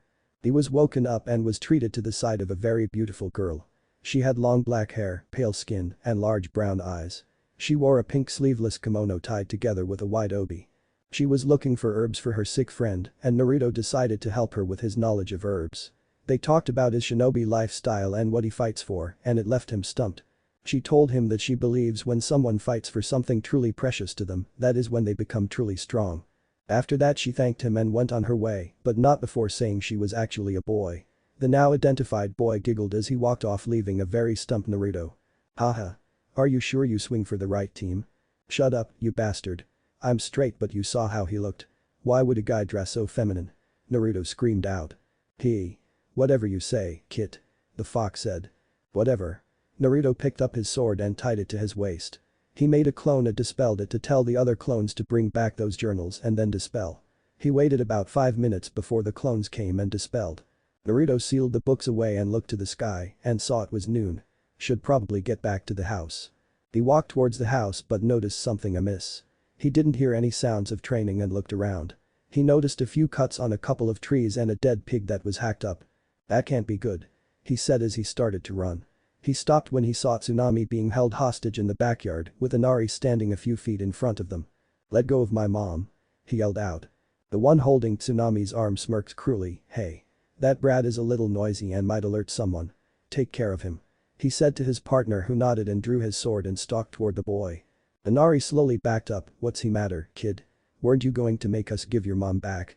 He said as he came closer and raised his sword for a downward strike.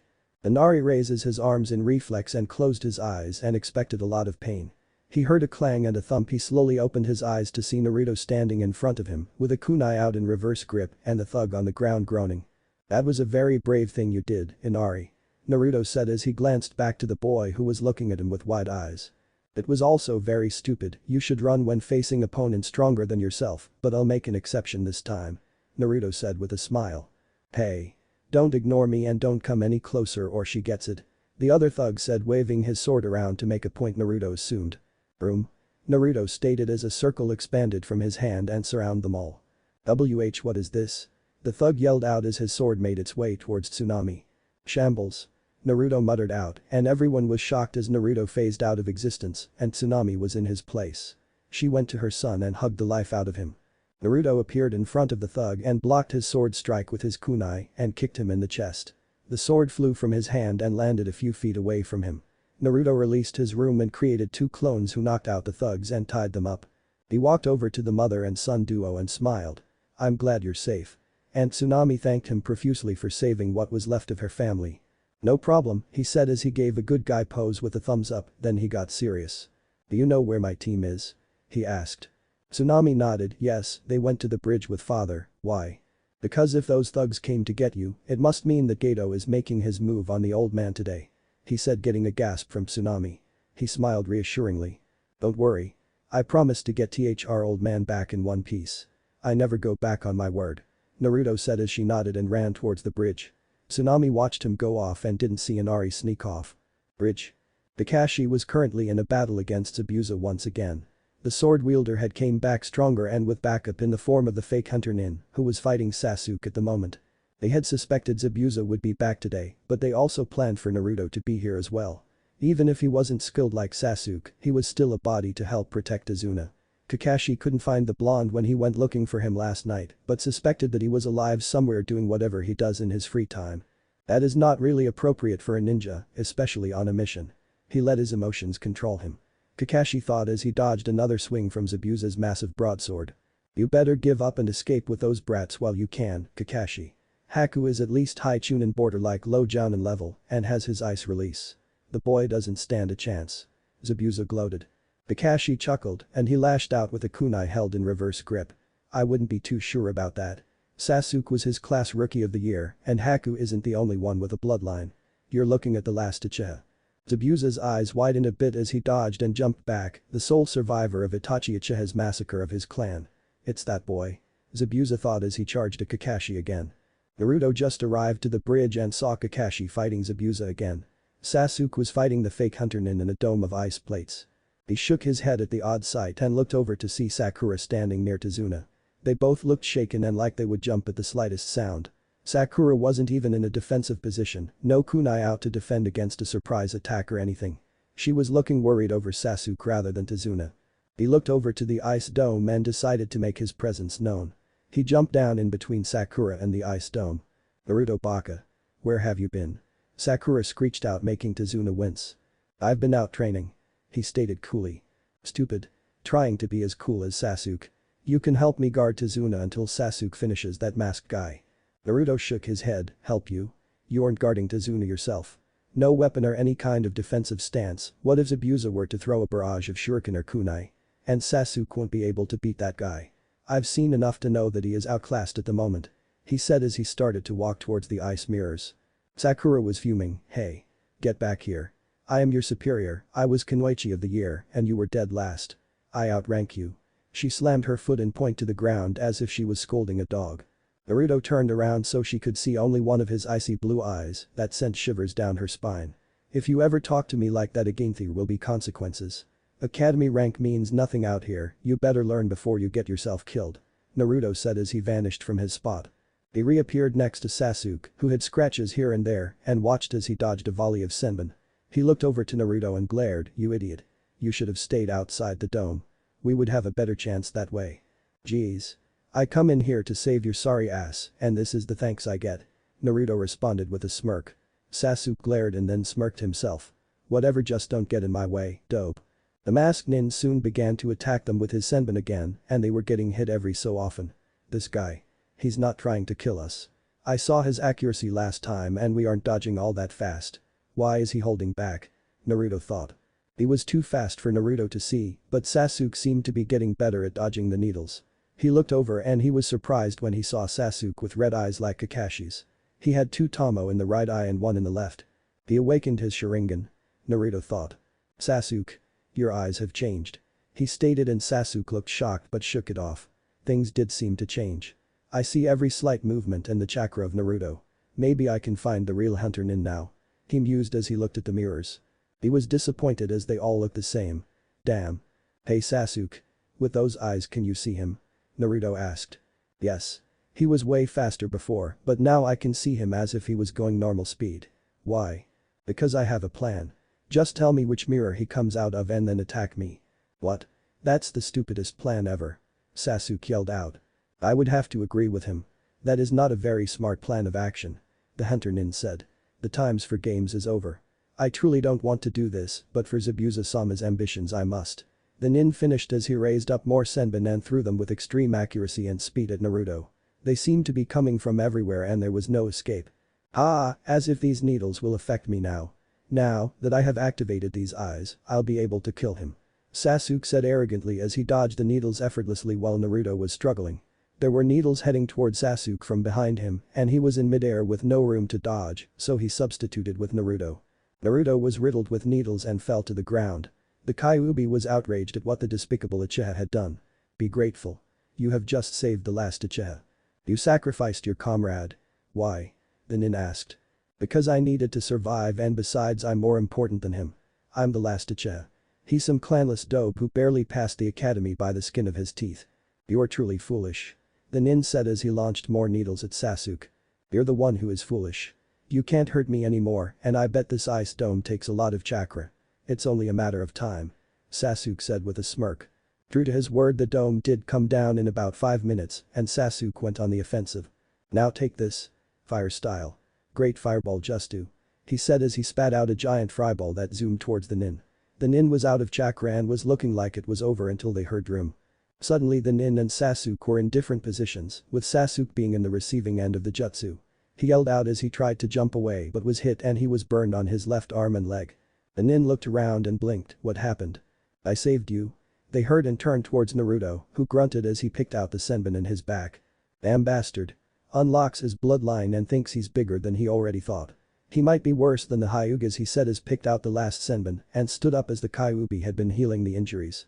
Why did you save me? Aren't I your enemy? Naruto looked over to the masked person. Yes I suppose you are, but you are better than that guy. Naruto pointed over toward Sasuke who was cradling his burnt arm. Sasuke-kun. Sakura ran over and checked on Sasuke and glared at the hunter nin. How dare you hurt Sasuke-kun? Naruto looked towards the hunter nin and saw that they made no move to attack Tazuna. Why aren't you attacking the old man? Now would be the time as there isn't anyone guarding him. He said but then heard something akin to chirping birds. Because there is something I must do. They said as an ice mirror appeared behind them. Goodbye Haku. The nin stopped for a second and then went through the mirror. But Kakashi. Summoning. Earth style. Fang pursuit jutsu. Kakashi yelled out as he slammed his hand on the ground and a wave of dirt went towards Zabuza. The ground exploded and Zabuza grunted as he was struck with multiple teeth and claws from multiple dogs. He was currently pinned to the ground and couldn't move. So what's your plan now? Talk me to death. Zabuza said. I'll do something like that if I gave the order. Those dogs could tear you limb from limb, but let me show a move of my own creation. He said as he gripped his right forearm as lightning started to gather in the palm of his hand and a circle of lightning surrounded him. He rushed forward with a cry of lightning blade. He got close to Zabuza and thrusted his hand forward towards Zabuza's heart. He didn't expect an ice plate to appear and the hunter nin to come out. Kakashi's hand pierced Haku's chest just as Naruto got to their side of the bridge. Zabuza's eyes widened a bit and he hesitated but he swung his sword through Haku to get to Kakashi. Kakashi grabbed Haku's body and jumped away. Kakashi pulled his hand out and went to battle Zabuza. They exchanged blows for a few minutes before Kakashi rendered both of Zabuza's arms useless. He was about to land the killing blow before he heard clapping. All occupants of the bridge looked towards the end of her and saw a band of bandits and thugs with varying weapons and at the head of the mob was a man with puffy brown hair wearing a black suit and small black glasses. Gato, Zabuza growled out, what are you doing here? The now named Gato laughed, I figured why pay a shinobi so much money when I can hire all of these guys for the same prices. Kakashi. Our battle is over. Zabuza said as he stalked towards the mob of men. You can't seriously think you can take them all. Both of your arms are broken. Naruto stated. Zabuza seemed to mull it over, you're right. Give me a kunai. He said as the bandages around his mouth unraveled. Naruto shook his head, this is not how Haku would want you to live your life. I believe he would want you to live. That is why he died to protect you and your ambitions as your weapon. He cared for me more than that, didn't he? Zabuza asked as he thought back to the time he spent with a young child of the Yuki clan. I wouldn't know but to throw his sacrifice away is very disrespectful, don't you think? I want to be with Haku again. Even though we may not see each other in the afterlife. Zabuza said. Naruto looked into the man's eyes and nodded. He pulled out a kunai and tossed it to Zabuza, who caught it with his mouth. Zabuza nodded in thanks and rushed off towards the mob of thugs after Gato. Gato cowered and yelled for his small army to attack the charging nin. He clashed the thugs slashing and stabbing with his kunai. The thugs struck him with their own various swords, spears, and kunes. Zabuza made it to Gato, who was shaking in fear, before he collapsed in front of the man. Gato smirked and slowly walked up to the nuke nin. You're just a baby demon. He said arrogantly. He took out a blade and went to end Zabuza's life, but was stopped when the current Kubikurum user disappeared and the blonde brat took his place. I can't let someone like you kill that man. It would be a disgrace to his pride. Naruto said. Beto snorted, as if a brat like you could stop me. He said as he took a swing at Naruto, who just shook his head and knocked the knife out of his hand and pulled a kunai, making Geto cower. The blue circle expanded from Naruto's hand and surrounded him and Geto. Kakashi's eyes narrowed, that is the same circle from the bell test. So it was him. But what is it?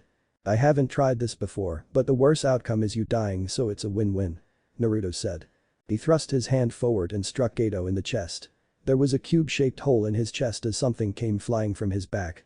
Kakashi's eyes widened, did he just thrust his heart out of his chest? Geto fell to the ground clutching the left side of his chest and breathing very hard. What did you do to me? He wheezed out.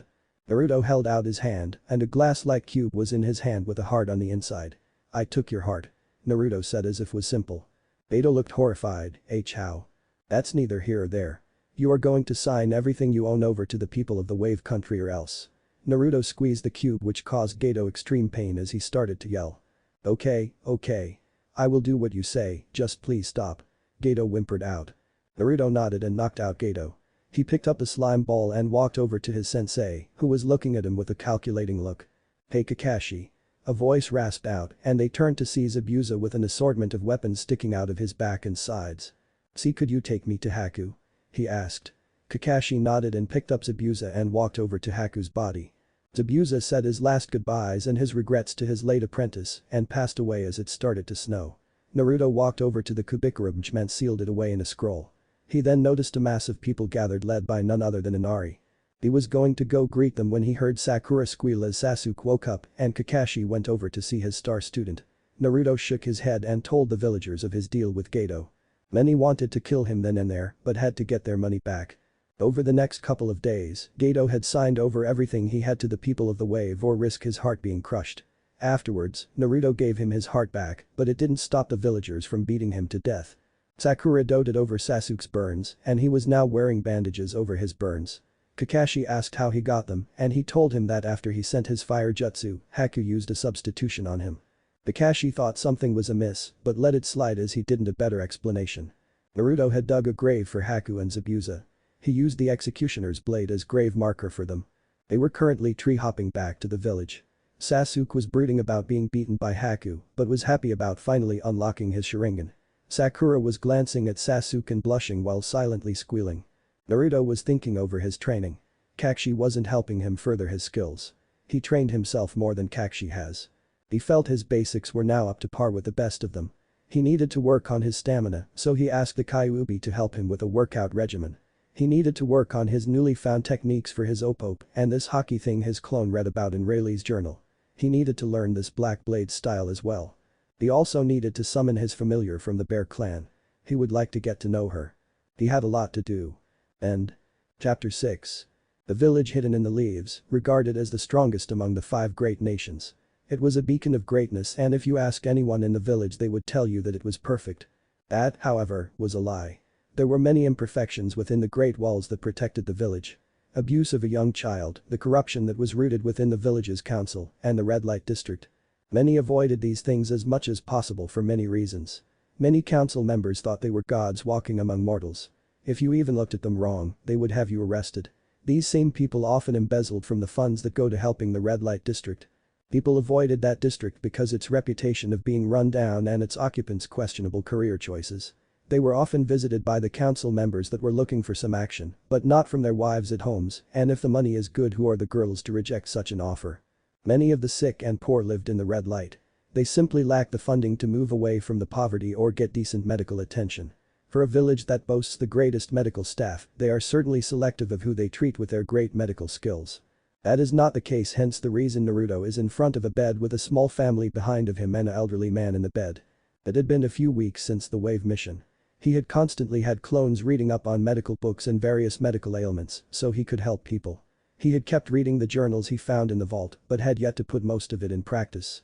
His clones did that while he had met a couple of interesting characters. Flashback. Naruto was up early in the morning around 5. He needed to work on his stamina to truly use his devil fruits. He had set up a regime where he would run a couple laps around the village wall and doing some extreme physical workouts. He was stretching in front of the village gate before he was almost knocked over by a green blur.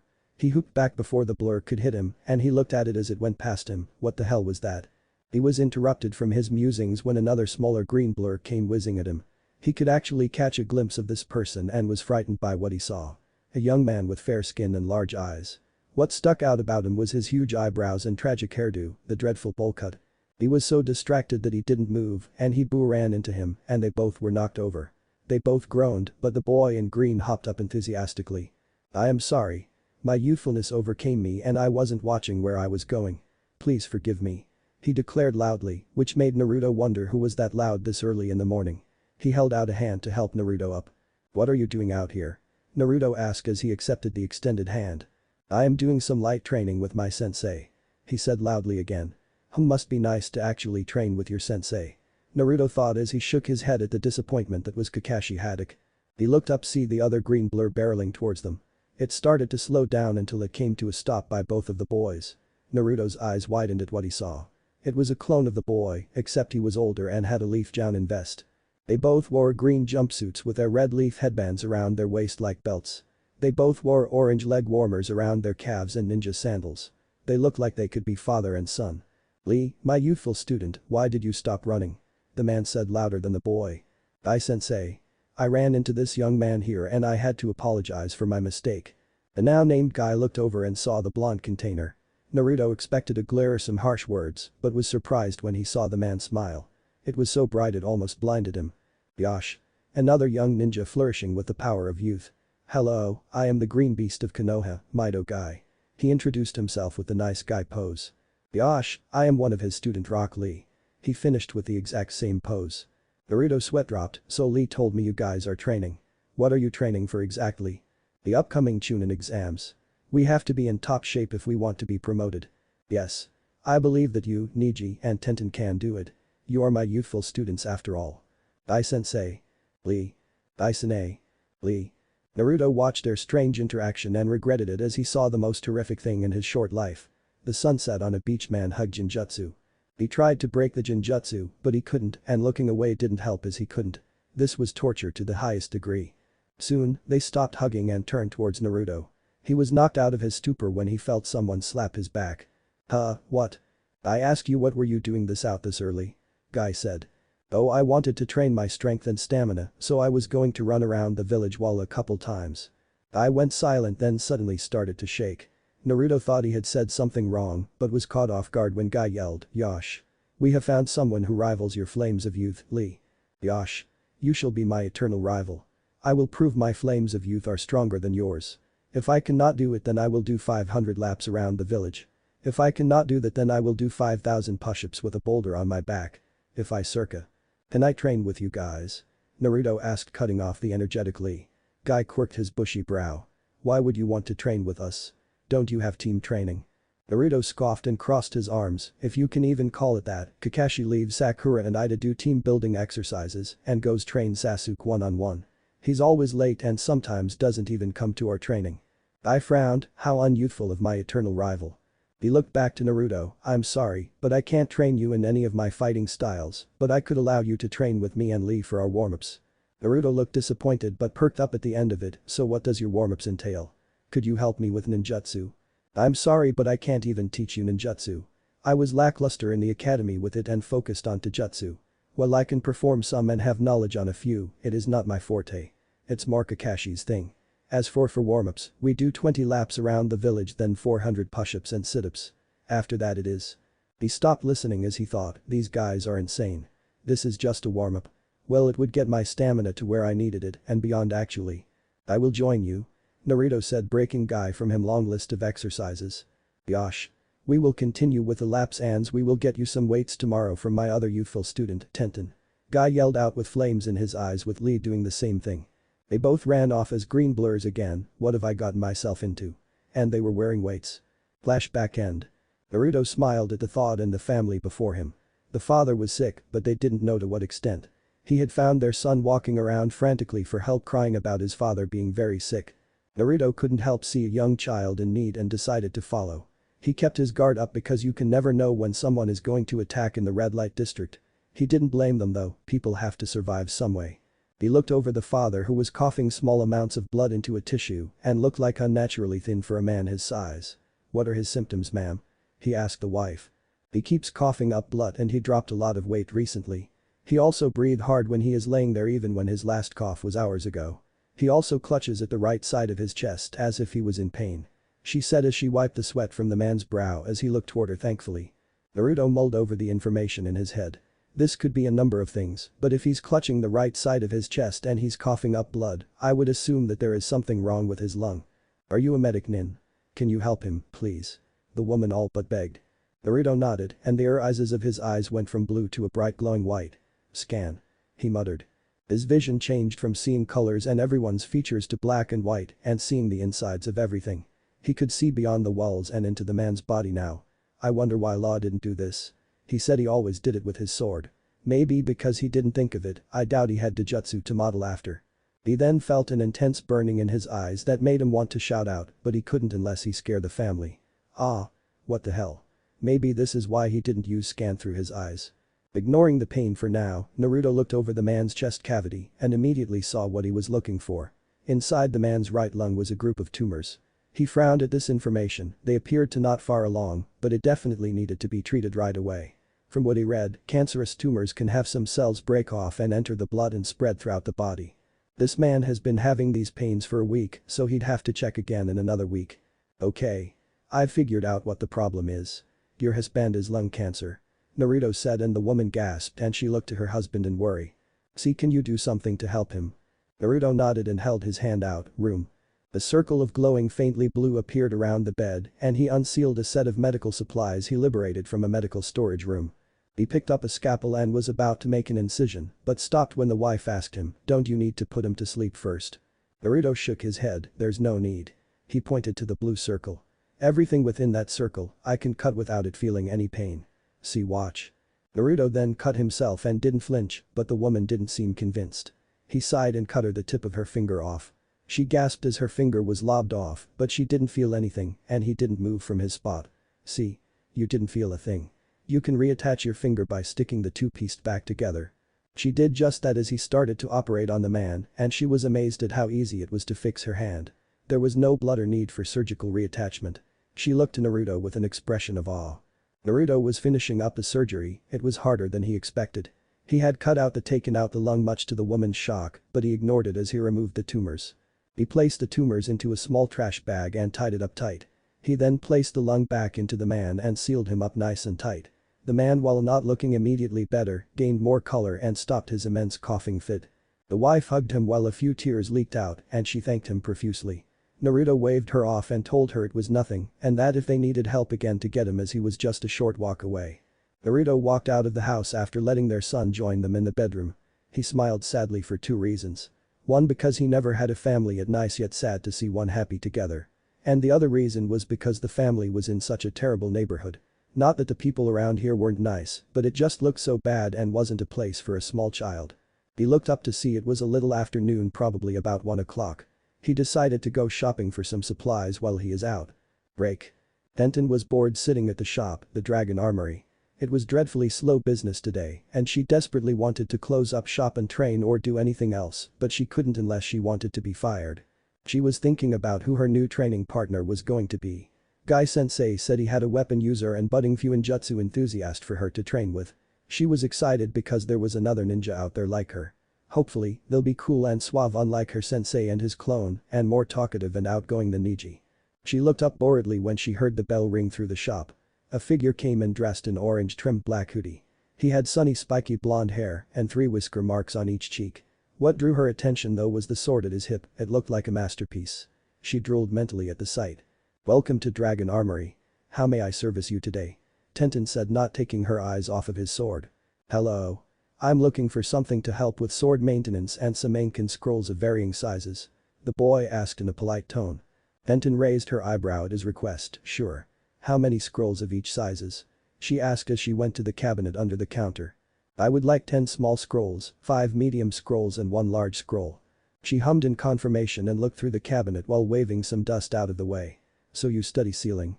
she asked as she tried to get to medium-sized scroll unstuck. "Yes.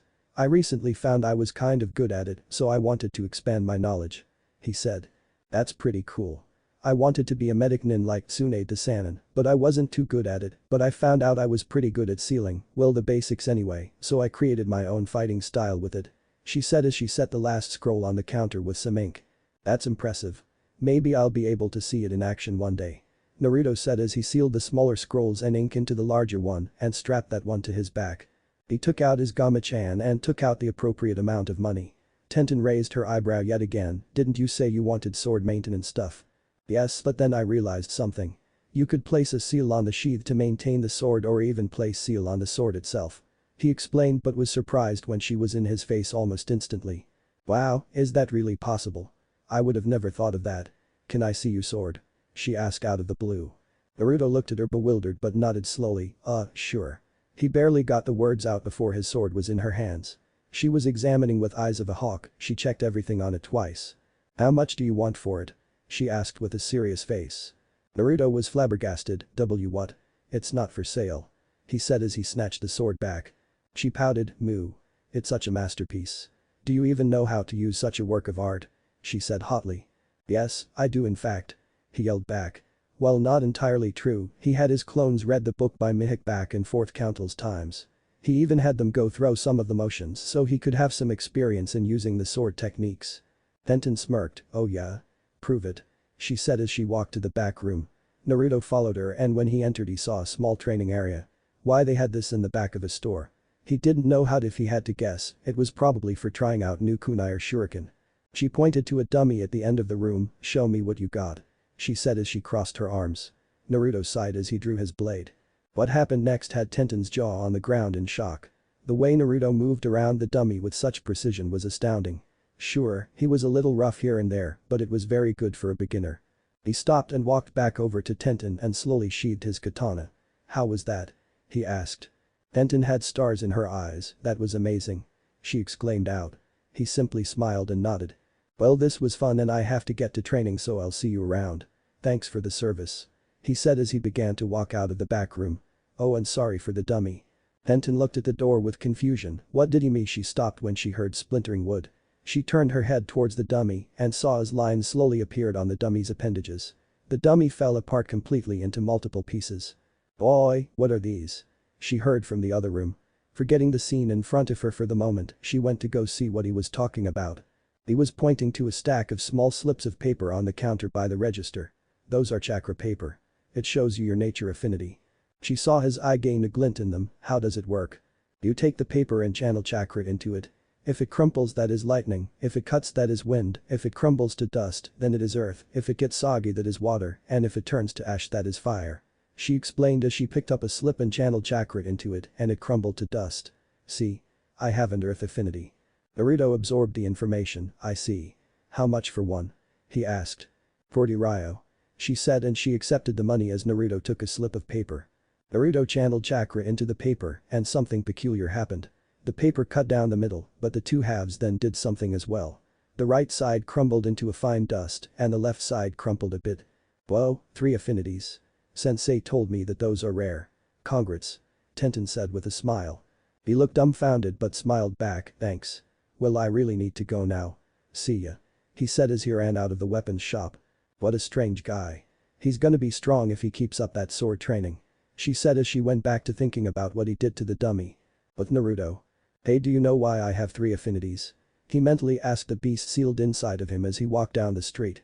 He ignored the glares and focused on his tenant. It is because of those devil fruits you ate. The Gura Gura no Mi gave you an outstanding control over the earth element and the Op Op no Mi gave you a small affinity for the lightning, wind was your natural affinity. The Kyuubi grumbled out, upset that its nap was interrupted. Naruto nodded and internalized the information and wasn't looking where he was going and bumped into someone. The person landed with an oomph and glared up to Naruto, Naruto Baka. Naruto looked down to see a platinum blonde young lady wearing a lot of purple. Her light blue eyes glaring up at him. Sorry, Yamanaka-san.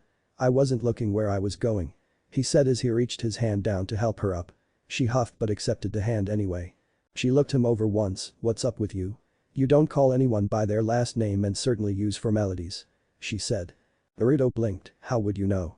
You never interacted with me besides by putting me down with Sakura and the others in the Sasuke fan club. He retorted. She glared at him, I notice things too. You used to wear orange all the time, you are a loud mouth, and you're the dead last. She smirked at him but was shocked when she didn't get a rise out of him. Naruto shook his head, seems you don't notice enough, Yamanaka-san. Have a good rest of your day. He said as he walked away and threw a wave over his shoulder. What is wrong with him? He's Sakam now. Ino wondered briefly before heading off to meet with her team. Asuma-sensei said he had a big announcement. End. Chapter 7. Chunin exams. Room. Naruto yelled out as he panted. He was in a clearing training himself for what was to come. Kakashi had just assembled the team for a meeting and told them he had entered them into the Chunin exams. While on the outside he was indifferent, on the inside he was very intrigued and confused. Why would Kakashi send them in when they had been genin for only a couple of months? He didn't think they had that much experience, but Kakashi is the leader so what he says goes. They had only been a few missions after their mission to the wave and they weren't as dangerous. Mainly some transport missions and they had to be bodyguards, but no action on the missions besides the occasional bandits. He continued to go through his taijutsu katas while maintaining his room training with Guy Sensei, and Rock Lee had really helped him physically and he could maintain a 55-yard in diameter room with little problems. He had been out here training for 3 hours straight. He had to dodge a volley of shuriken that came from the tree line. He sighed as he knew his personal training was over as his new partner came out of the trees. She was a young woman with fair skin. She had brown hair done up into buns with a little fringe hanging over her forehead protector and she had brown eyes. She was wearing a pink sleeveless kipao-style blouse with dark green pants and blue ninja sandals. This was Tenten, his training partner. He trained with her for a couple weeks. Their first meeting was amusing as she was shocked that he was going to be training with her after his demonstration in the store. She was literally shocked to get her out of her stupor and started to fuss over Naruto. They had trained in weapons trying to expand on both of their arsenals. Tenten had shared her dream of being a great kunoichi to the likes of Tsunade and to show that not all female ninja were weak or feeble. Naruto, in turn, told her his dream to be Hokage. I see you're keeping sharp, huh, Naruto? Tenten said with a smile while twirling a kunai around her finger. Naruto rolled his eyes and continued to go through his motions while Tenten sat and watched. After a couple of minutes, Tenten decided to speak up, so why are you training so long on your taijutsu? You are usually on your sword techniques. Naruto looked in her direction with a small smile, if I didn't know any better, I would think that you were just here to steal my sword style. He teased as she gained an embarrassed blush but shook her head to glare at him. Not funny. It is, but to answer your question, Niji stopped by. He's usually an ass, but he helped me a bit with my form I think. I want to give him a good spar some time to repay him for his help and maybe knock some sense into his head. He explained. Tenten shook her head again, well that will pretty tough, Niji is prodigy and the rookie of the year of our class. He is really amazing with his family's taijutsu. He's almost unstoppable. She said dreamily as she talked about her pale-eyed teammate. Wow, thanks for the confidence in me.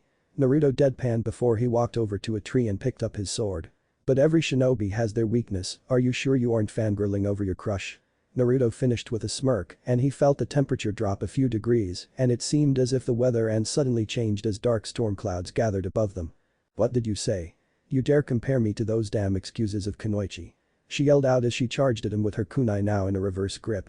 There was a clang of metal and her kunai was now battling for supremacy against his now drawn sword. This is usually how their sparring starts nowadays. Naruto being naturally stronger than Tenten started to push her back to which she smirked. She slipped out another kunai and slashed at him. Naruto dodged, but that's what she wanted as she could now use this to push back as he had stopped pushing. She gave a mighty push with her kunai knocking him back a bit and sent both of her kunai flying along with volley of shuriken. Naruto, seeing the imminent danger coming towards him, decided to switch with a nearby log. Tenten's eyes widened when Naruto vanished and a log was impaled instead of him. Are you sure you want to do this, Tenten? Naruto said on the other side of the field. She pulled out a small scroll and smirked, yes. You must learn your lesson when you insult a lady and a kunoichi at that. She unrolled her scroll and swung it across her body so the kanji for her seal faced Naruto. Tenten had a unique style of fighting which was essentially spamming ninja tools at her opponent and keeping them on the run before she moves in with a blade like her kunai or tanto for the kill. Her style works with her teammates as Rock Lee or Niji could move in behind the enemy to disable them. Alone, her style wasn't as effective if her opponent had a lot of stamina or more speed than her. Even a ninjutsu specialist of any element could be a bad matchup. Naruto tried to make her understand, but she wouldn't listen. He wanted to make his point today. He sighed as he dodged a volley of 100 shuriken. She pulled out another scroll and swung it out like the first, and this time spears with multiple blades came towards him, and he dodged again. This went on for about an hour as Tenten had a multitude of weapons stored in her scrolls. Naruto had some trouble as she had grown clever in the last couple sessions as she started to attach some ninja wire to her weapons to control them after Naruto had thought he was clear. Tenten was starting to get tired. "Why won't you stay still and let me hit you?" she said irritably. "I'm trying to teach you something," he said as stopped dodging her. Tenten, seeing her chance, rushed at Naruto. He has got to be tired after moving so much. As she retrieved a kunai from her pouch. She rushed to strike at his neck but was stopped by his blade. She was getting back more than when they first clashed. "What the hell? How are you not tired?" she yelled out. "Training with Guy and Lee really helped me out," he said nonchalantly. "You do understand you can't beat me right now." Tenten's eyes narrowed dangerously. "You looking down on me because I'm a girl?" she snarled as she tried to push him back, but to no avail. Naruto shook his head. "No. I am not looking down on you. I just want you to learn that fighting as you do now against ninjutsu specialist or someone with more stamina or speed, then you will end up getting you killed." Tenten gritted her teeth and tears gathered at the edges of her eyes. "What else am I supposed to do, Naruto? I don't have a clan or a sensei to teach me ninjutsu or jinjutsu. My taijutsu is above average, but nowhere near the level of Lee and Niji. I know a little fuinjutsu, but even that was hard and self-taught. The thing I'm the best at, yukijutsu, isn't effective apparently. I failed at medical ninjutsu so I can't even emulate my hero, Tsunade. What am I supposed to, stop being a kunoichi?" she yelled out as she pushed everything she had against Naruto, who sheathed his sword unexpectedly, and she fell into Naruto's embrace.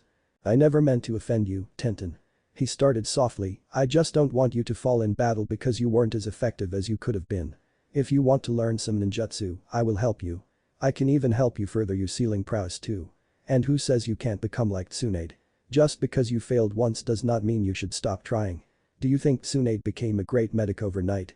No, it takes blood, sweat, and tears." He looked down at her and saw the tears in her eyes. "Well, you already have the tears down." He chuckled as he wiped the tears away as she giggled a bit. "All I wanted to say is maybe you should get diverse in your skill set." "You'll help me?" she muttered. Naruto smiled. "Yes. I don't know many jutsu, but I have scrolls on elemental manipulations for the 5 basic elements. I also have some fuinjutsu books at my house, but you could get some at the store as well. Well, I'm not a medic nin, I can be some help in learning about the body and how it functions. I can even perform some surgeries if you need help with that." Tenten smiled. "I will accept your advice, and I'll hold you to your word of training me. How low have I fallen to ask a fresh genin for training?" she asked herself dramatically, but then she blinked as she realized something. "How can you do surgeries? Your chakra control is abysmal at best, and you have to be pretty good at medic ninjutsu to be able to perform the chakra scalpel," Tenten asked with narrowed eyes. Naruto sighed. "Can you keep a secret?" he asked, to which Tenten nodded. "I ate a fruit that allows me to perform impossible operations. I'm the operation man," he explained, and she looked at him with a deadpan expression. "Really? Nice prank, Naruto. I thought you said you didn't do that anymore," she said as she glared at him. "I'm not lying. I ate a fruit that gave me freaky powers." He tried to convince her but she wasn't buying it. He sighed as held out his hand. "Room," he said as blue ring expanded from the middle of the clearing until it went roughly 50 yards around them. "What is that?" Tenten asked as she saw the ring. "This is my room, it's one of the abilities that was given to me by the fruit. I control everything within the circle," Naruto explained. He flicked his finger up as multiple spikes of earth came out of the ground. He unsheathed his sword and swung it somewhat sloppily in the air. "What are you doing, Naruto?" There was no form in his strokes, he looked like a fresh novice, which she knew he wasn't. She was surprised when she saw the earth chunks cut into pieces and were levitating. What's going on?" she stuttered out. "I told you, I control everything here. If I wanted to I could remove someone's heart while keeping them alive. The fruit I ate almost made me the perfect doctor. Of course, I still need medical knowledge, but it's still a very useful ability," Naruto explained a bit. "Why show and tell me this? If we see you in the exams then we know your ability and can beat you," she stated. He smiled over to her. "I believe you will keep this a secret. Besides, no disrespect to you or your team, but I doubt you could do anything to stop me." She narrowed her eyes. "Is that an insult?" "Think of it as a challenge." He smiled at her cheekily. "Now let's talk about a training schedule. We will start training after the chunin exams." Tenten nodded. Break. Naruto was currently jumping through the forest of death. The second part of the exam had started only a few hours ago before they were ambushed. Naruto had been separated from the group after someone had used a wind jutsu and blown him away. He was then confronted by a huge snake that tried to eat him. He had been swallowed, but he opened a room and sliced the snake open. He walked out of the snake and took off to find his teammates. Where the hell are those two? I am sure I was blown back from this direction.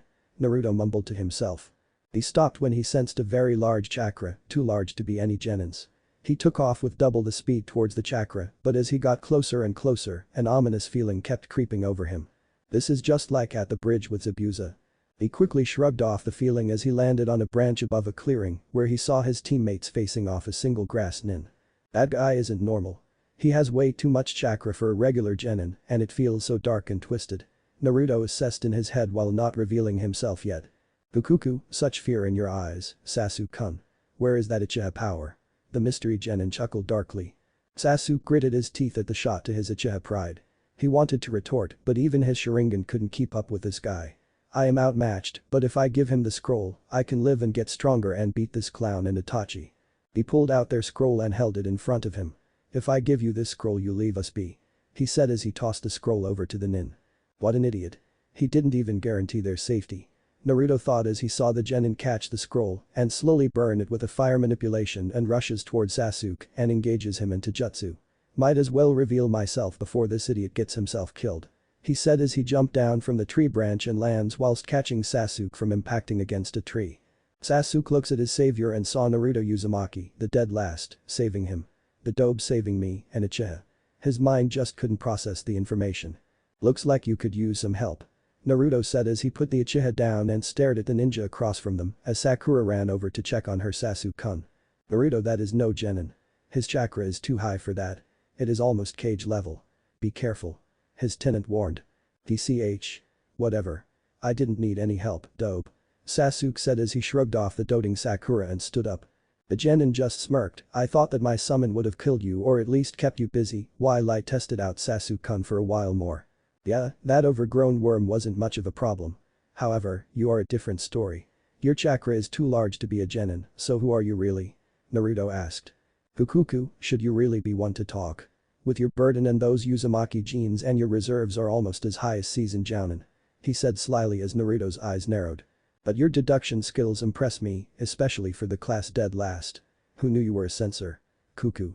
Naruto was now on edge. This person had more information than a genin from a foreign village should have. How does he know about Kurama and placement in the class? And nobody even knows about the Uzumaki clan nowadays. Who is this guy? Sasuke had enough of being ignored and charged forward, looking to put this commoner in his place. The commoner smirked at the challenge and dodged all the strikes Sasuke sent out. Sasuke sent a punch towards his face, but he parried and stuck out his own fist with lightning speed. Sasuke's eyes predicted the hot yet couldn't do anything about it. It's just like with the weird bowl cut guy earlier. I can see the hot, but I can't stop them. You disappointed me, Sasuke-kun. I would think you'd be better than this. Sasuke flipped through some hand seals that ends with Tiger Fire release. Great Fireball Jutsu. Sasuke yelled out as he spewed flames from his mouth that barreled towards the enemy and engulfed him in the fire. The genin moved out of the flame and looked down to see Sasuke gone and instead right in front of him. Sasuke kneed him in the face and his body went against his wishes and turned near horizontal and gravity took its toll as he began to fall head first to the ground. Sasuke took this opportunity to wrap up the genin's legs with his arms and lock his head in place with his feet and pillar-drive him into the ground. The genin's head was shoved violently into the ground with his body falling limp onto the ground as Sasuke jumped away. Hiya. Sasuke-kun, you were amazing. Sakura squealed out as she rushed over to her crush and started to fawn over him while he smirked. Naruto, however, was not relaxing. He was tense, waiting for something to happen. That guy's chakra just got cut in half. That means he is planning something big. Just as he finished his thought, the ground behind Sasuke and Sakura broke open and the nin's head came out and slithered over to Sasuke and sunk his teeth into the youth's neck. Ah! The Uchiha yelled out in pain as he went to grab his neck as the nin's neck and head retreated as soon as Naruto slashed at him with his sword.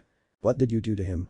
Sakura yelled out as she looked over Sasuke, who had fallen down from the pain. I gave him a gift, he looked down to Sasuke. You'll come to me for more power than the seal offers. He said as he went to retreat but was forced to dodge when a sword went flying above his head. I may hold no love for the Uchiha, but I can't pass the exams without him, so you're going to heal him now. Naruto growled out. Kukuku. A brat like you thinks he can order me around. Who do you think I am? I would say a coward for hiding your true identity behind that mask.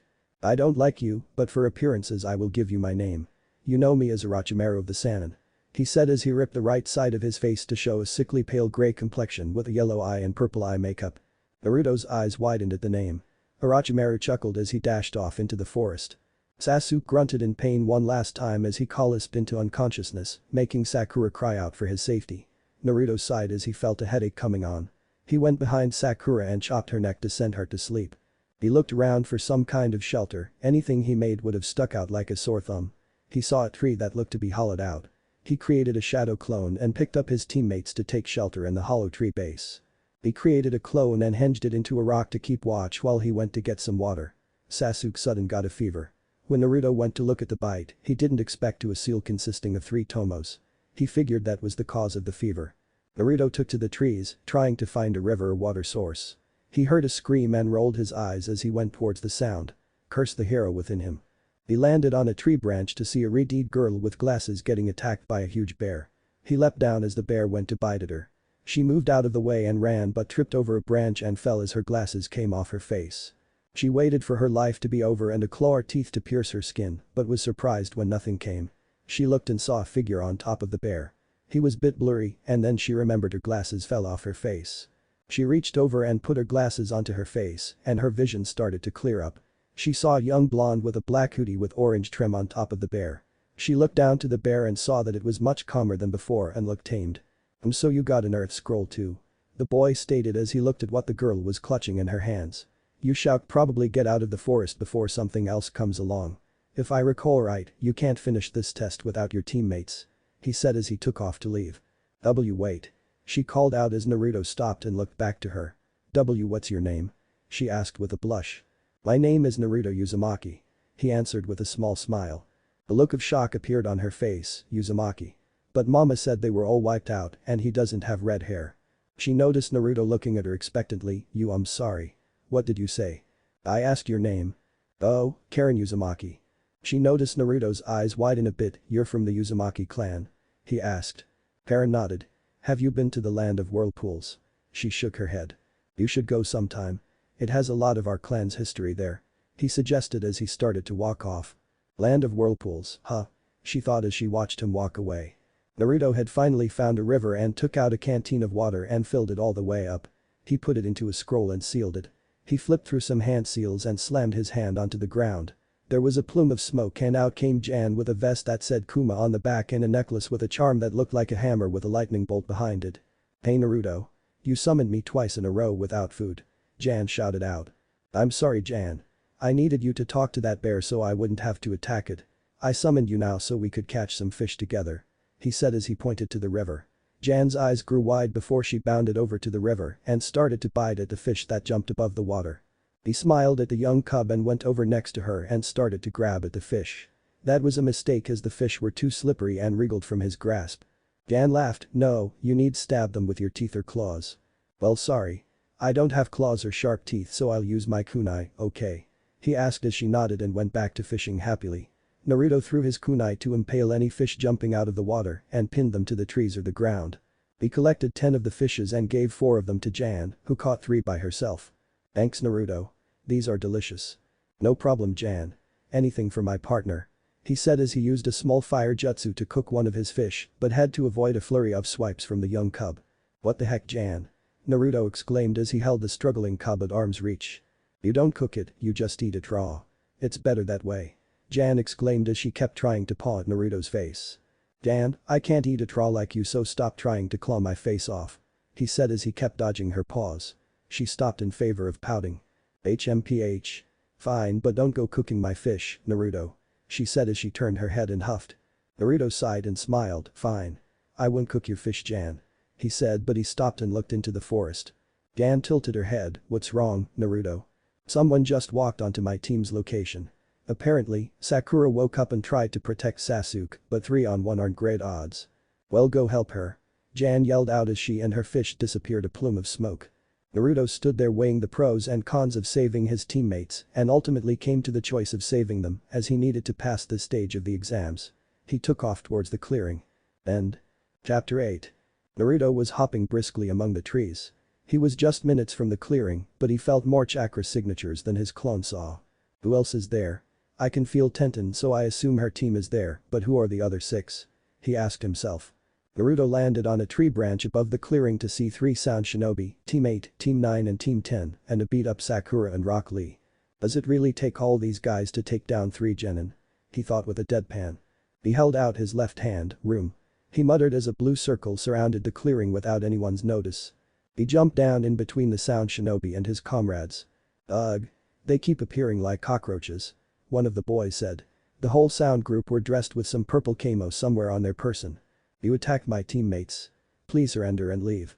Naruto said. The 3 just looked at each other before laughing, haha. That's rich. Listen, get out of the way so we can kill the Uchiha and then we will be on our way. The one whose face was covered in bandages said. Naruto just shook his head, I can't allow you to do that. I need him alive to pass this exam, maybe after all this is done you can handle whatever beef you have with Sasuke. Osu, let's just kill this runt and carry on with mission. Zaku yelled out. Osu nodded, fine, do what you want. I'll handle the rest. He said as he looked towards the rest of the Konoha genin. Zaku smirked, it'll be over in a second. This battle was decided before I even showed myself. It's over. Naruto said. What's with Naruto? He's been acting different lately.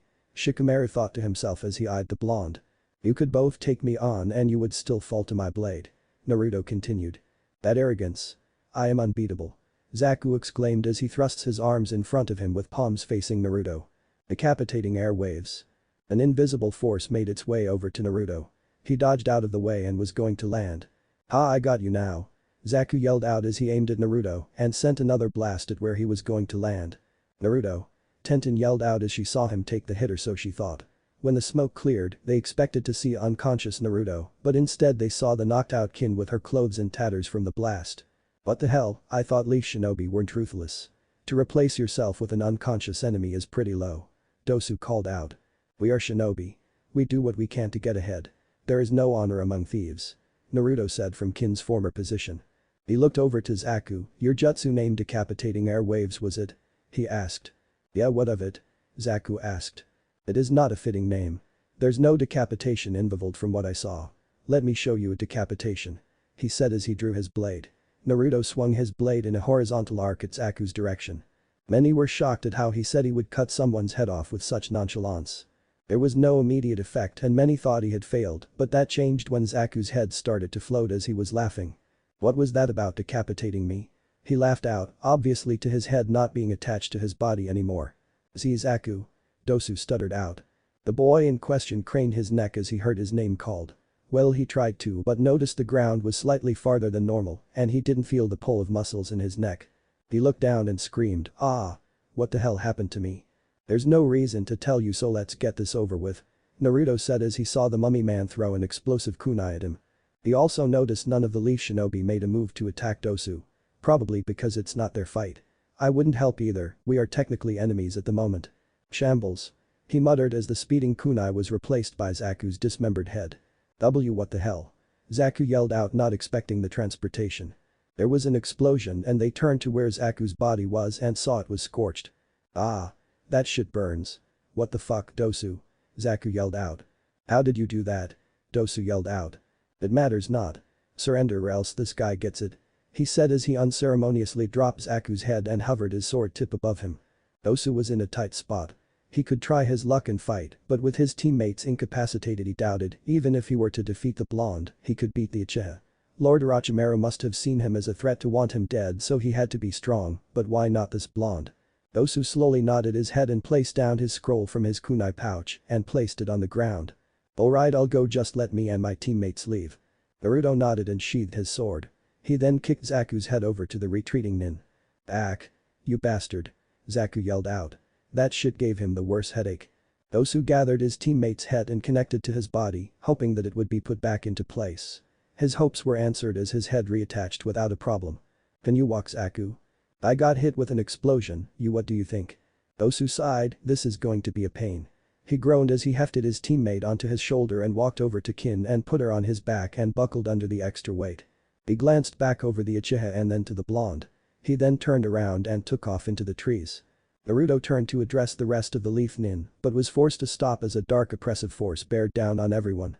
They all turned their sights towards the hollowed-out tree and saw Sasuke staggering out with strange black flame, like marking across the left side of his face.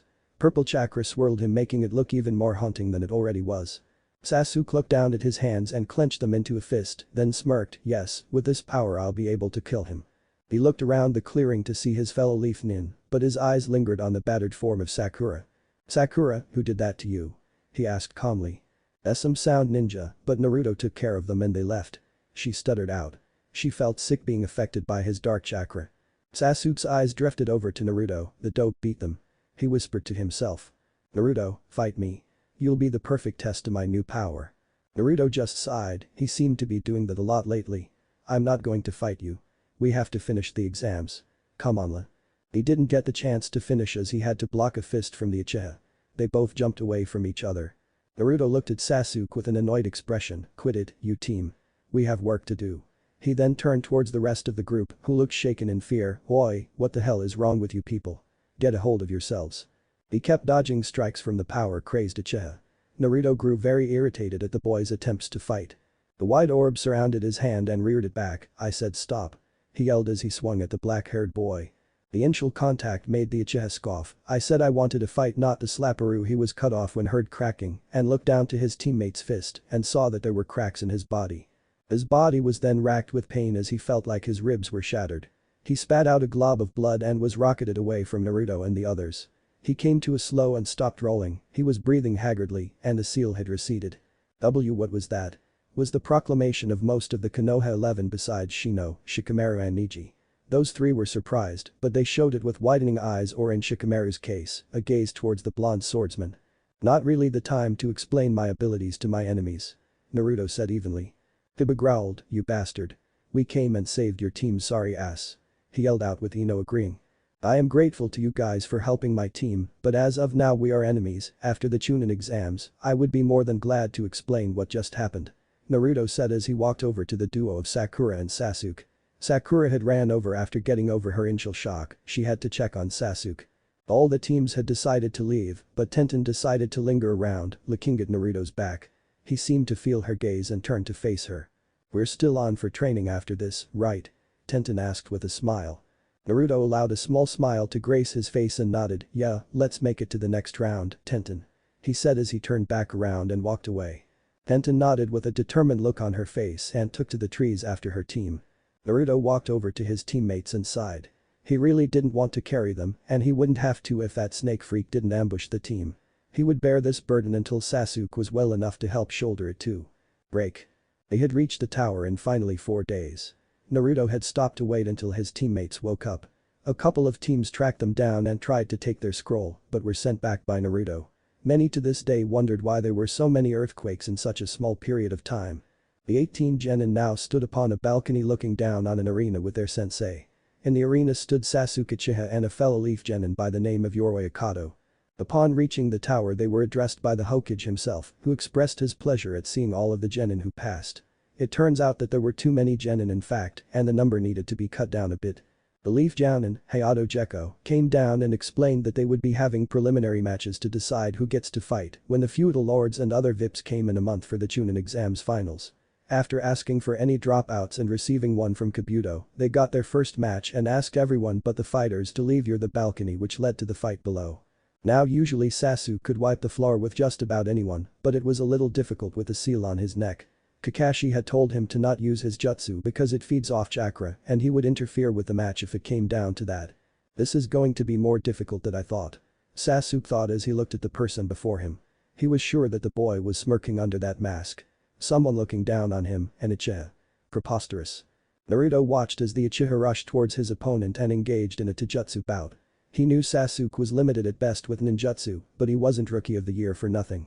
He had more than ninjutsu to work with, but Naruto also noticed that the Akado's hands were glowing blue. Why is he sending chakra to his hands? He thought. Would it increase his punch's power? No, that can't be it. He has hit Sasuke and he didn't even wince. It has to be something. Kakashi took his eye from the match to his blonde student. Naruto looks to be deep in thought. Hope he doesn't hurt himself, he thought with an eye smile. Sasuke was having a tougher time with this guy than he intended. He felt his chakra being drained away every time the guy touched him. The usual strategy would be to create some distance and use ninjutsu or genjutsu, but that wasn't an option with this damn seal on his neck. What do I do? He won't let me get away from this taijutsu bout, it's almost like he knows I can't use chakra. If only I had my Sharingan, I would wipe the floor with this smug bastard. The lapse of thinking was enough for Okado to get into his guard and grab Sasuke and slam him into the ground. He felt his chakra being drained at an exponential rate. Sasuke grit his teeth and kicked Okado his gut and created room to get to his feet. Damn, he took half of my chakra. I have to end this quickly. You see that it is pointless. Any body part that I touch I can take your chakra. Okado bragged with a hidden smirk. Sasuke started to think of how hopeless it was looking without his ninjutsu, and Naruto took note of it. Sasuke, you better not tell me that a simple handicap like this will let you lose to this guy. Naruto declared from the balcony. Sasuke glared at the blonde and was going to retort when he looked over to the bold-haired genin, Rock Lee, and something clicked in his mind. He smirked, thank you Naruto. He thought as he ran towards the masked nin. Okado just struck out with his right hand glowing with chakra again, intending to take more of Sasuke's chakra. He was caught off guard when the boy disappeared and reappeared inside of his guard. He wasn't prepared to get kicked into the air. He saw the boy appear before him and try to kick him in the gut and put his forearm out to block, but wasn't ready for the impressive display of skill for Sasuke to turn his body in the air and strike him in his chest with his fist. As they began their descent down to the hard concrete, Sasuke added another punch to Okado's chest before turning his body and raising his leg. Last one. Lion's Barrage. Sasuke's leg smashed into his opponent's body right before he connected to the ground and slid back away. He saw that the genin wasn't going to move anymore and smirked. That'll show you to underestimate the Uchiha. He declared, but soon fell to one knee and clutched his left shoulder as sweat ran down his forehead. Kakashi appeared behind him and placed his hand on his right shoulder and disappeared just as quickly. Winner by knockout, Sasuke Uchiha. Hayate announced. That was the shadow of the dancing leaf. He copied my technique in a matter of days with just one viewing of it. Sasuke Uchiha, you truly are a genius.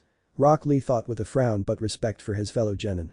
Might Guy frowned at the scene that had just played before him. Lee worked his ass off to perform that technique, but the Uchiha probably copied it when Lee used it on Hin earlier before the exam. Still be able to use it just from a glance is nothing short of extraordinary. Many praises were given to Sasuke for his victory, even Naruto had to give some points for beating his opponent with such a handicap. Naruto didn't approve of the way he came to be the victor, but given the circumstances, he would let it slide. The matches progressed through the day, Sakura and Ino battled it out into a draw. It wasn't the best display of skill ever, and many people's reaction supported that fact.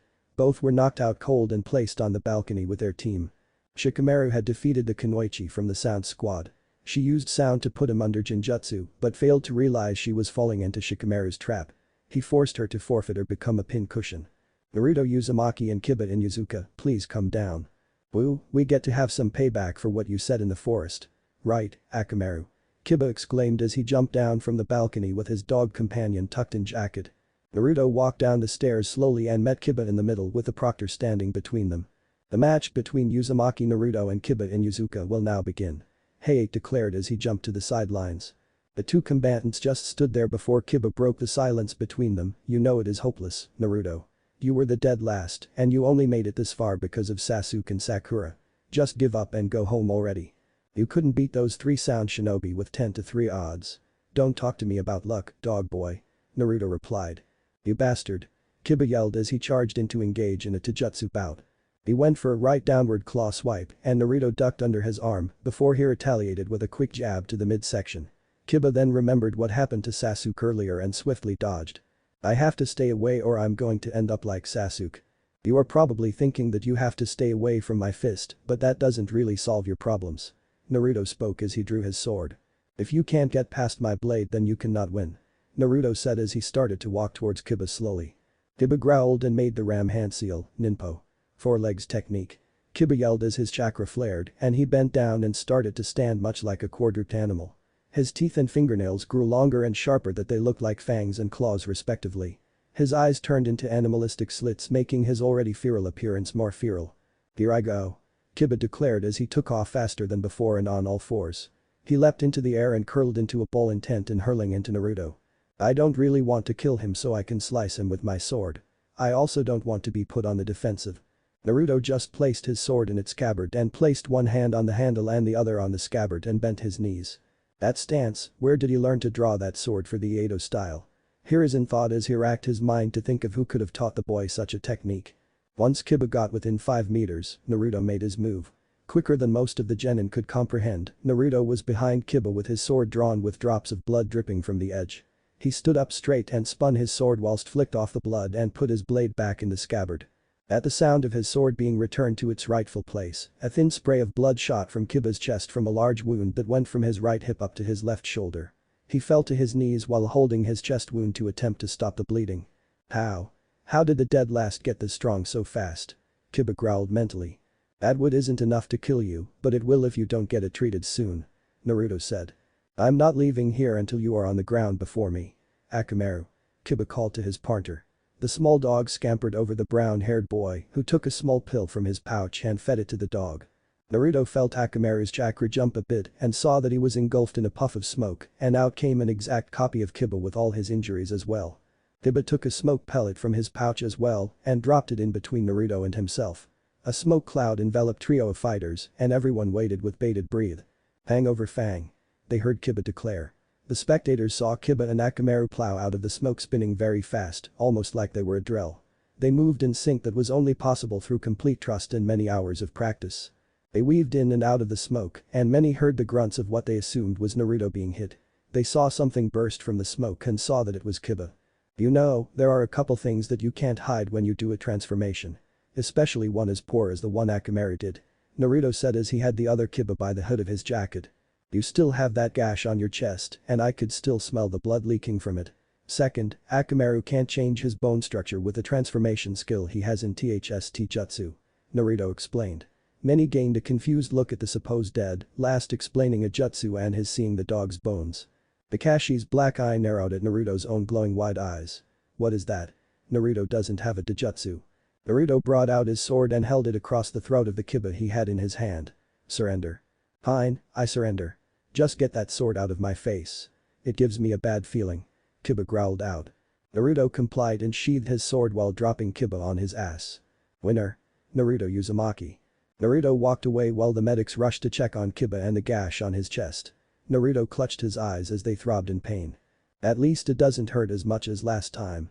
Maybe it will get to the point that I barely feel pain when I use it. Naruto thought as he stood next to his sensei.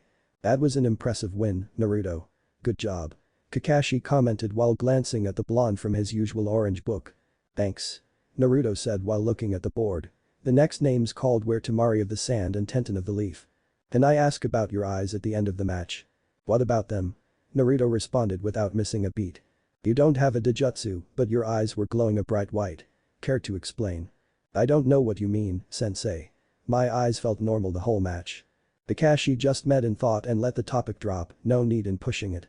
The match between Tenten and Temari was somewhat one-sided. Tenten threw a barrage of ninja weapons from a scroll, but Temari was an adept wind user and could just blow away the weapons before they touched her. Even bringing out her best two scrolls and using the rising twin dragons did nothing to the Kunoichi from the hidden sand village. Many saw that this was a hopeless cause, but Naruto saw it as a learning experience for Tenten. The match was decided when Temari sent multiple blades of wind at Tenten. She dodged a few, but some hit her as well. Temari decided to end it by blasting Tenten up into the air with a tornado and setting down her battle fan to where Tenten would land on her backside, possibly breaking her spine and ending her shinobi career. Before Tenten could hit the fan, Naruto appeared on top of the fan and caught the battered girl and saving her from a lot of pain. That wasn't very nice. She could have broken her spine and never walked again. Naruto stated and her jumped off the fan with Tenten in his arms. Pray we don't meet in the next round. He said as he walked over to the medics. He heard Hayate call the match as a disqualification on Tenten's part and Temari was labeled the winner. I am weak. Tenten said as she put an arm over her eyes to hide her tears. Possibly or it could have just been a bad matchup. Either way look at this as an opportunity to get better and expand your skills. Naruto said and he placed her on a stretcher they had prepared for the brunette. We're still training after this, right? Of course. Naruto watched as they took her to the med room and he turned around after they were out of sight and glared at the blonde Kunoichi on the balcony. He felt someone staring at him and saw the retard next to her was staring at him with a strange expression on his face. What's his problem? He thought. He looked at the board again and he saw the next two combatants. Rock Lee and Gaara of the Sand. What if Naruto Gura Gura no Mi Chunin exam One Piece end here and thanks for watching my video till the end.